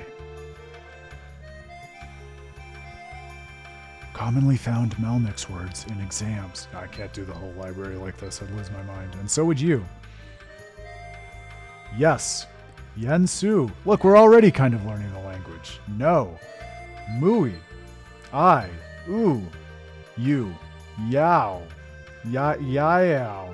Yao? Yao.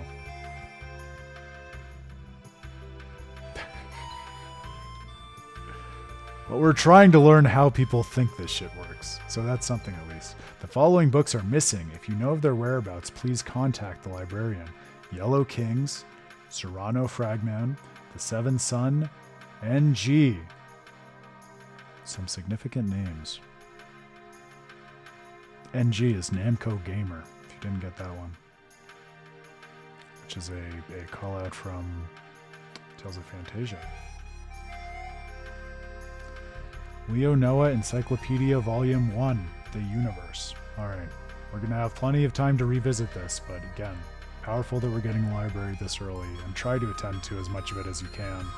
An exercise which is intrinsically hard because a lot of this is about a world that we haven't been out into yet, which I think is one of the interesting things. It's also calling our attention to how hard it can be to grasp theory in the absence of context and actually going out and seeing and engaging with things, which of course is not divorced from the difficulties that these students are pointing to and what it takes to understand and theorize about this stuff.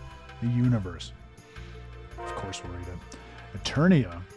Now we have the name of the universe. It's Eternia. It's made up of 3 elements. There is our world, Inferia, Celestia, the world that stretches across the sky, and the boundary between the two, the Orbis Barrier.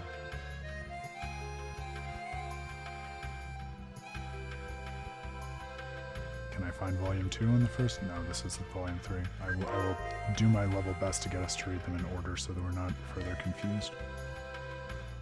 Volume 2, there you go. Ancient History. Getting history right off the bat, too. All of Aaron's favorite things. Long before the Inferia Empire, now the Empire as a name, was established, there was a highly technologically advanced civilization called the Melnix civilization. Notice it's the same name as the language.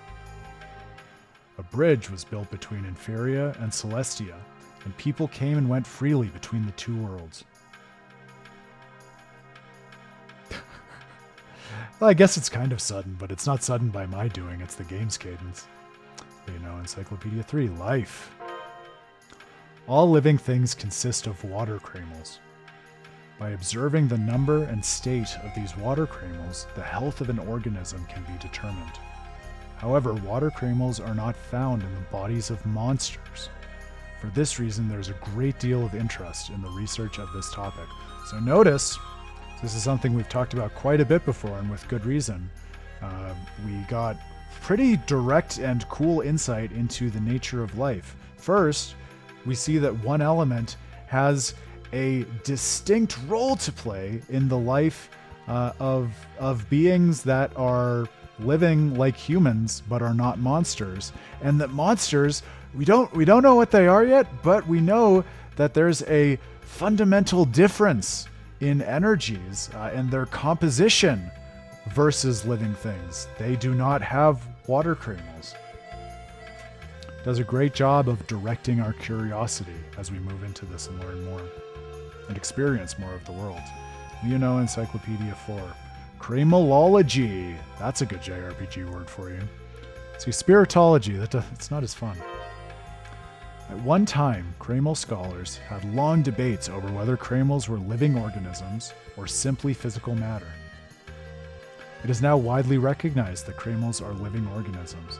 However, there is still a wide range of opinions on whether or not they are intelligent beings. Okay, so notice, now we have an understanding that, okay, as macrocosmic life appears to come from water cramels, so too does life seem to inhere to cramels themselves, even though, like we learned in the dojo, these are not corporeal beings. They're spirits. They're things which can inhabit matter, which seemed to be part of the underlying philosophical debate that book was pointing to. Are cramels some kind of ghost in the machine that's interacting with matter, or are they identical with matter?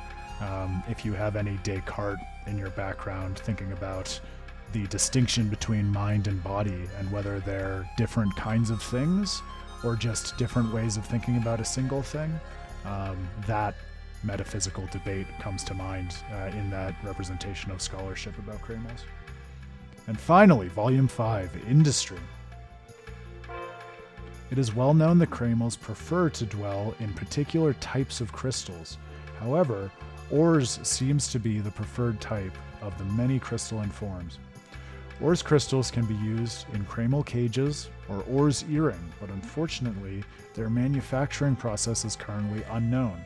It's a technology of an ancient advanced civilization which is no longer present, relying on tech that we can't replicate or figure out how to use. Where have we seen that before? Everybody wants to get into the Royal Observatory of Astronomy in Inferia City. They only take the best of the graduates to work in their research department. I don't think any of the other books on the table here we can engage with.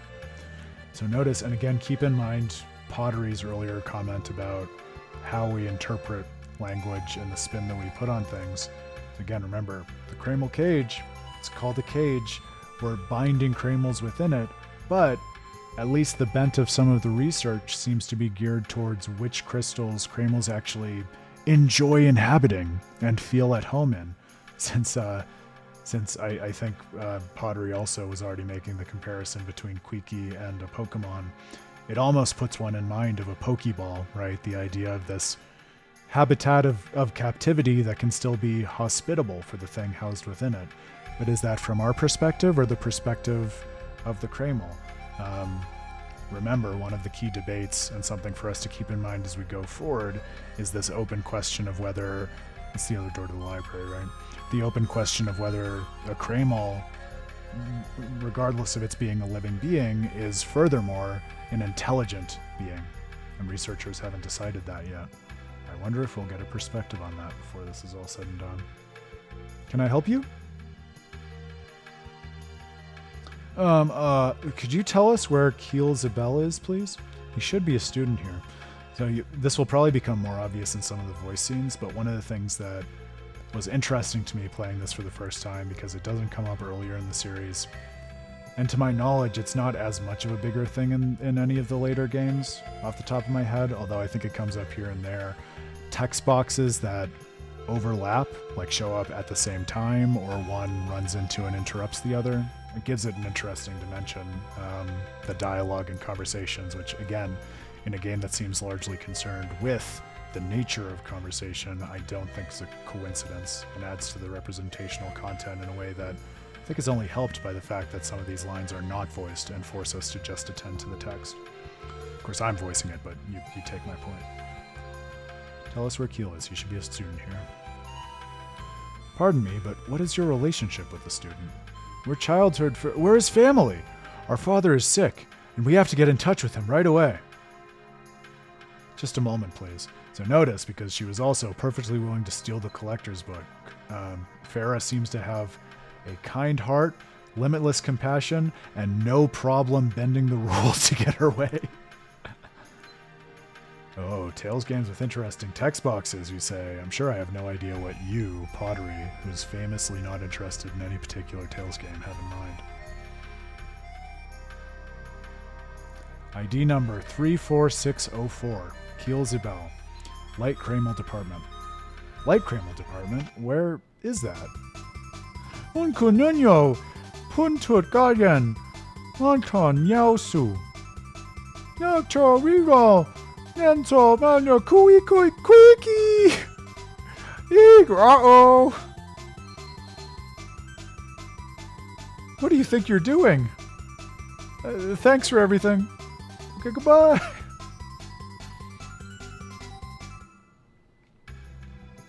And we're in.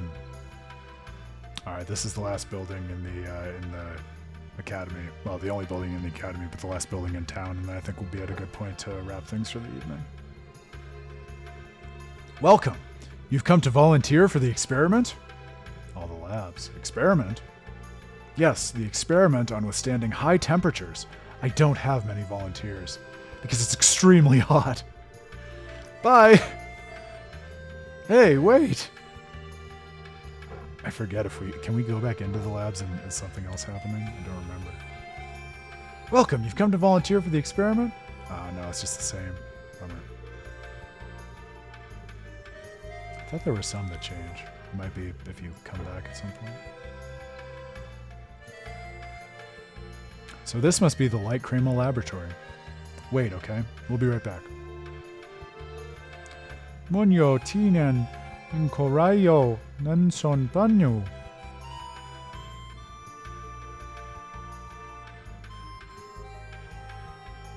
Let's go in.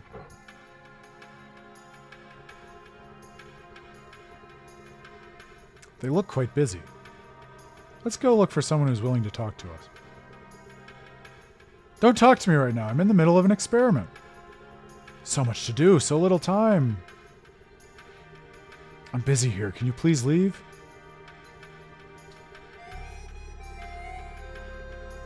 Excuse me. Do you know Keel? Keel? Are you friends of his? Yes, so you must know Keel. My name is Zank. I'm a research assistant, just as he was. And where's Keel now? Well...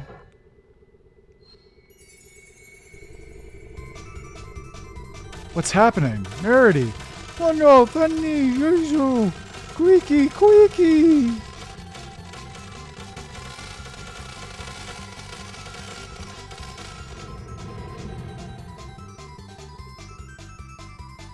Tank. Is it the best name for an NPC in a Tales game? Merity, did you do that? Ontoyan, Ninkon Ryu, Ninso Anyo, Ninchu. Oh, Dean Carlisle. Are you responsible for this? Not a good look for the Light Lab. Well, not exactly. You could say it was our fault, but then again... I don't want to hear any excuses.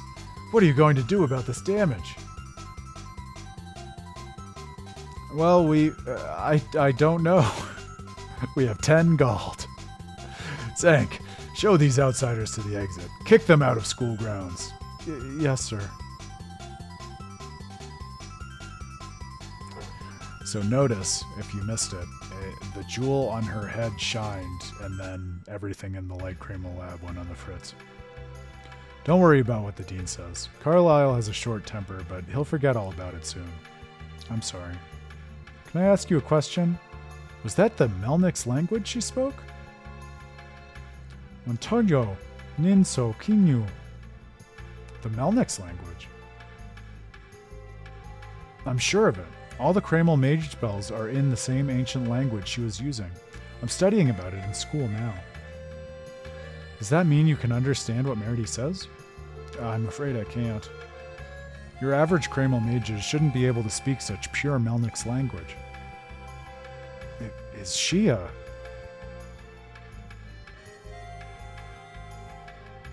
Excuse me, I hope my question isn't rude, but might you be an Imperial Cremel mage? An Imperial Cremel mage? Her? But why would an Imperial Cremel mage come here? Does she have some connection with Keel? Well, you see... Montaño, Winko, Bisu, Nino, Manyo. Oh no. The Imperial Cremel mage has divine messages for us. That's big, Oh, what's the name of the previous chosen who Colette masquerades as in Tales of Symphonia? Is it Spira? I have Spira in my head. It's big Wrath of Spira energy this scene. Which again predates it. What? Divine messages? We must find Keel now. Where do you suppose he is? Spiritua. That's what, not Spira. Spiritua. Yep. Thank you, Carol. He's at the Michi Observatory. Mount Michi is the... Mount Minchi, yeah, is the mountain southwest of Minchi, isn't it? Thank you. It was egg the whole time. It was that egg that Reed put in his pocket years ago. Oops, I almost forgot. Why isn't Keel at the university? Oh, that's because he's been suspended from school. He started spouting about the theory of world chain destruction. He turned Carlisle and everyone else in the school against him. What a key term to be introduced in the first stream, huh? Definitely, no, nothing foreboding about that. World destruction. Why would Keel think of such a thing? Even if you do go find him, he might refuse to see you. He's even turned me away a few times. Anyway, we've got to meet him in person. Thanks for all your help. Thanks for waiting. Monsignor Pingo Mancho Wafu. Her, an Imperial Cremo mage? I can't imagine. Another question mark title. Could this be it? Could she be the Cremo mage? Well, it's certainly a big step forward for us to learn that she speaks Melnix. No problem. Notice, another step. Not even being able to communicate with Merida yet as such, but understanding the framework according to which she's trying to express herself in order to better guide our actions, in order to come to understand her. No problem. Yeah, right, Yu-Gi-Oh card. That also came to mind for me, Grail. World Chain Destruction. That's probably a Yu-Gi-Oh card. What we have to do now is head for Mount Minchi Observatory to the southwest from here. And there are a few other... can we go back into the Light Lab after all is said and done? Can we talk to the Dean again? You're back again? Please, leave! Oh, did I make things worse for the students? Now all our measurements are ruined. Yes, we made things much worse for the students. I have no idea why it exploded. First the sky explodes, now my work explodes. We're going to hear complaints once again about how the Light Cremel department just wastes money. People don't like the Light Cremel department. Why could that be? This is a place of serious learning. Don't let weirdos hang around here.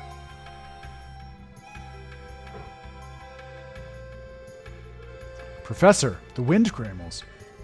Are they behaving erratically again? Ah! Blow you right out of the lab. I would say it's erratic.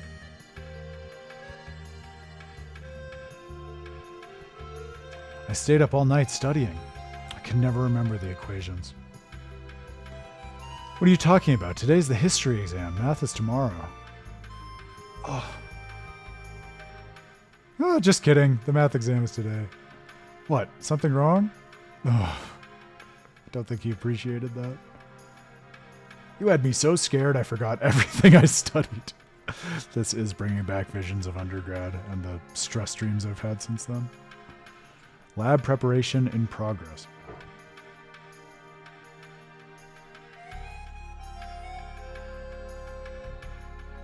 I know what that is. I don't think I want to do it with us just yet. We can maybe end trying that once. It's a despicable thing to do. No, all I'm saying is that the role of Cremels is to watch over human beings. If that's true, why do we have things like natural disasters? Why do Cremels do things that make us suffer? Perhaps Cremels believe that the trials of natural disasters are good for us in the long run. Excuse me. Another fun but challenging for streaming thing that this game does, they will auto-advance some conversations in order to meter out the pacing. So I apologize for missing the first text box. I forgot it does that. Excuse me. So does that mean Cremels exist for the sake of human beings? No, all I'm saying is that the role of Cremels is to watch over human beings. They'll never speak to us. Well, there you go. They're so wrapped in conversation that they repeated themselves, so we got it. But that's interesting too, so notice, the thrust of that was thinking about, again, the relationship between different forms of life, humans and Cremels, and asking the question of purpose, and coming back to this idea of duty that's already come up, is another word for it, which came up in Tales of Graces. Telos is the telos of Cremels to serve human beings, or is their purpose, that thing for which they exist and are designed, something that's human being agnostic? Do we get the same dialogue if we go back, or is it different? So does that mean Cremels exist for the sake of human beings? Just catch this all from the start. No, all I'm saying is that the role of Cremels is to watch over human beings. If that's true, why do we have things like natural disasters? Why do Cremels do things that make us suffer? Perhaps Cremels believe that the trials of natural disasters are good for us in the long run. Good. So I wanted to catch that again also because notice, it's not just this philosophical or scientific inquiry of the function of Kramels, it's also tinged with this religious question of if this energy of the world exists for us, then why do bad things happen to us? Kind of a version of the problem of evil in philosophy of religion, which is to say, if God is all-knowing and all-powerful and all good, why is there evil in the world? So, especially since there's already been theology introduced in this game, it's good to keep an eye on that. I knew there was an exam today, but I wasted all of yesterday building models. I didn't study, but the model I built is a beaut. Wait. When there's something that just has to be done, why do people always start wanting to do something else? Not only that, but the results tend to be even better than things that are done with original intent. What a discovery! I'll name it the theory of escape energy. I must prepare a thesis immediately. Which is one of those moments I was talking about. A great joke, procrastination empowering an academic thesis, and also something that is not unrelated to the themes of this game. Discovering a purpose by putting aside a purpose or putting off a purpose. So hold that in your minds. Telling you, Grail. Yep. We mustn't forget, and I'm loath to do this too much because I know we haven't played the games before this as a group, but we mustn't forget to look both forward and backwards in terms of how this game is in conversation with other games in the series, because you're right, Tales of Fantasia certainly looms large. It was on this floor, right? Yep. Alright, we'll try this once, and then I think that'll be a nice note for us to wrap up for the night. There you go, Aaron, so you also deeply feel it personally. I do too.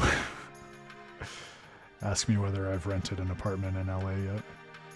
Please don't ask me that. Would you like to try the beginner exam? We get to take a test. I'm not going to do well on it.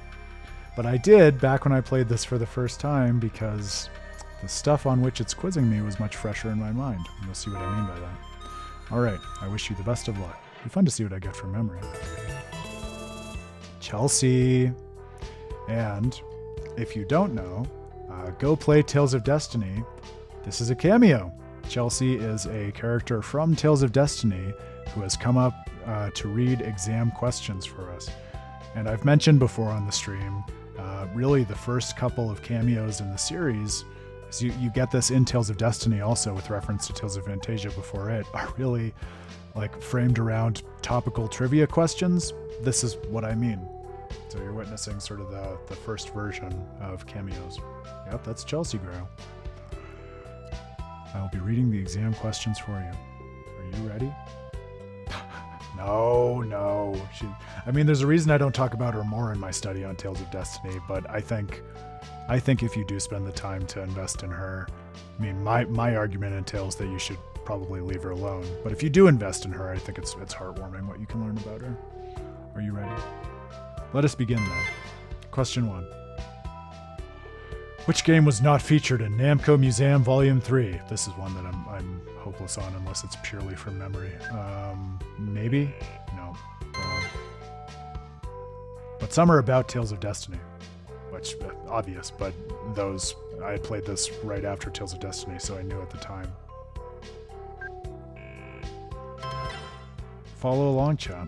Maybe you can get some of these. What is Xillia's rank at Strelai's Temple? Now we're getting into Destiny.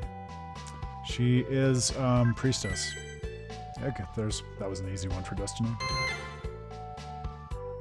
Why did Alba request for Chelsea to return? I think to prepare dinner. Oh, I timed out on that one. I forgot you can do that on these. Of the many shops that migrated from Darylseed to Radisral, which shop was the first to settle? I think the inn. Yep. Question 6. What color is the ribbon on the head of Miss Pac-Man? Pink. Alright, that was a half guess. Question 7. There aren't that many, but there are more than you'd think. Which one of these titles was not produced by Namco? Point blank? No. Question 8. What happened to Marion in Mikhail? She escaped in, I want to say, the lower pod. Yep. I remember more about Destiny than I thought I might. Who stirred up hatred in Junkland? I think Leon? No, that was stupid. I missed that. 10. To where below is the anti-grav elevator of Redizral linked? That's Heidelberg, I think. Damn! I jinxed myself saying I remembered more than I thought. What color are the eyes? Black? No. 12. What is the name of the sea dragon that gave Xillia a ride? Bernardo. 13. How many doors in the hidden temple can be unlocked with the Swordian? 3? Yep.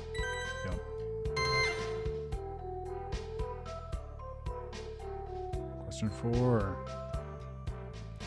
Of the 7 generals of Synagald, who is the only female one? I think her name is Ashley? No. What color are the eyes of Ms. Pac-Man? I mean, I think all of these are with respect to the original Destiny Grail. See, I know they are, so I mean, I wish I could play Destiny 2, but it doesn't matter for this.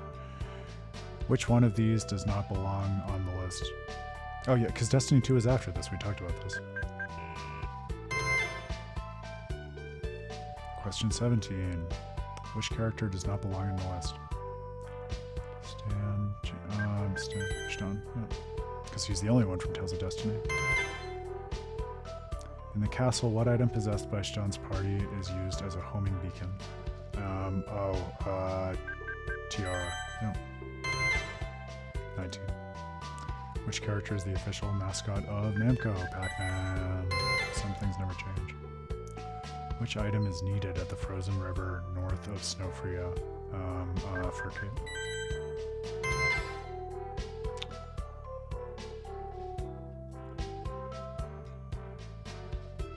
Oh, you mean the people who didn't play the first Destiny. Who is Stan's sister? But they should have. Lilith. I'll tell you, this was rewarding to me having just played Destiny.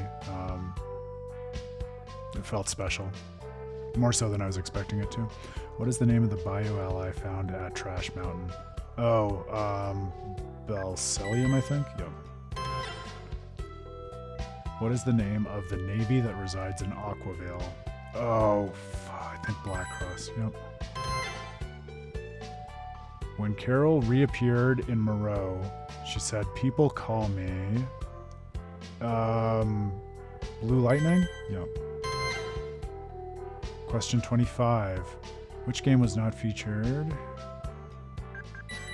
Oh, okay.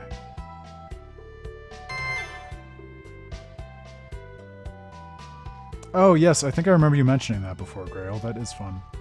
At Claudius, what does Baruch reveal about his intentions for the world? Baruch wants to return the world to 0. So I wrote about him. Better get that right. Which one of these is not a Namco arcade hit? Dragon Valor? Let's guess. Which one of these titles is not produced by Namco? Okay. I'll take it. What does Rembrandt of Mikhail often say? Hee hee! A memorable madman. What is the minigame played at Sherrick? Tag, I think. Yep.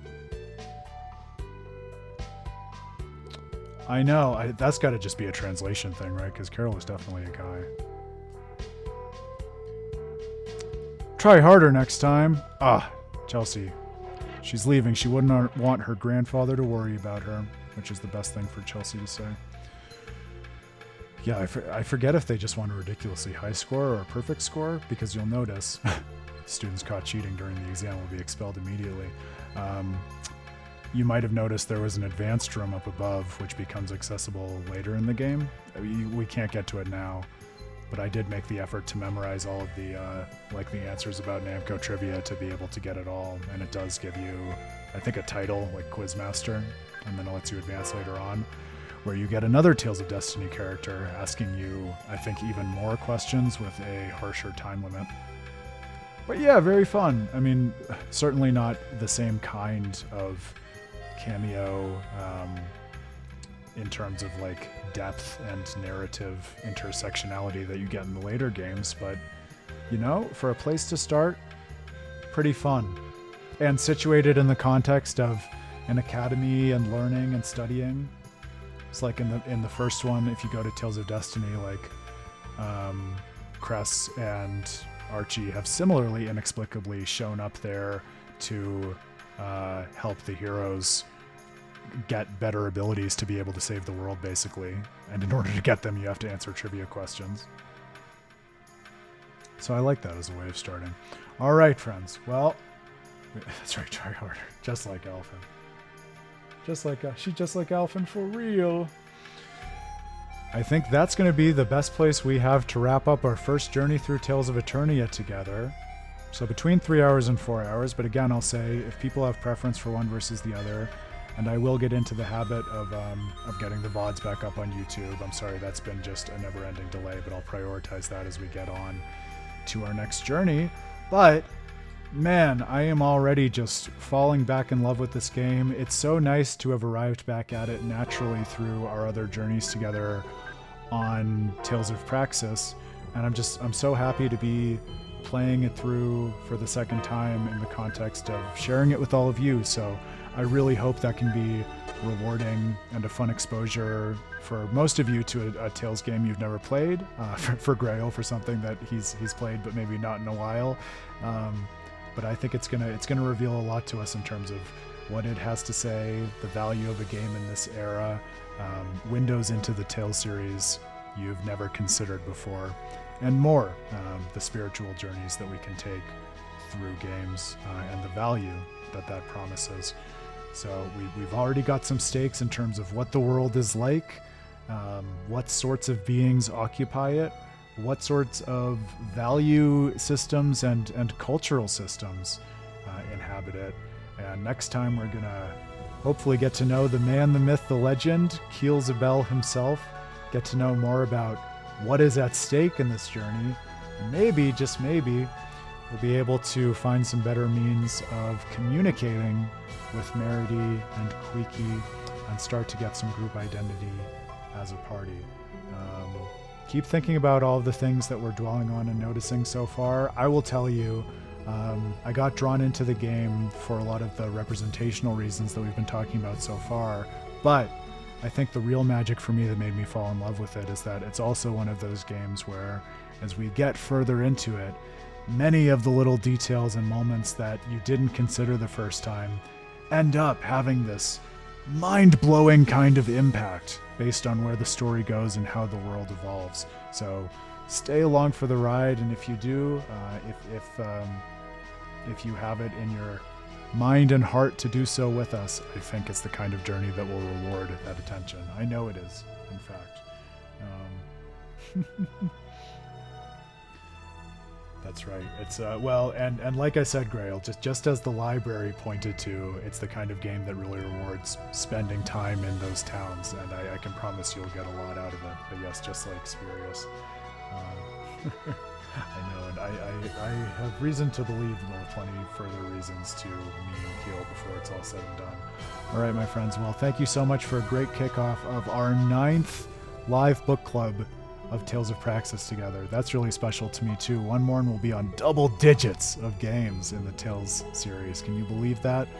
I can't, and I'm really honored by that. So thank you for that. We'll be back for a fun Friday stream, rolling into the weekend, and the second stream journeying through Tales of Eternia together. Not Tales of Destiny 2. It's not Tales of Destiny 2. It's Tales of Eternia. That's what we're going to call it. But we'll be back at the same time, but hopefully more closely to the prompt time since everything is set up now. Thank you again for your patience tonight on that. But 7 p.m. Eastern, be here. We'll find Keel. We will dive further into this esoteric enterprise, which we are sharing together as students of this world and series and discipline. Until then, my friends, game well, think well, be good to yourselves and each other.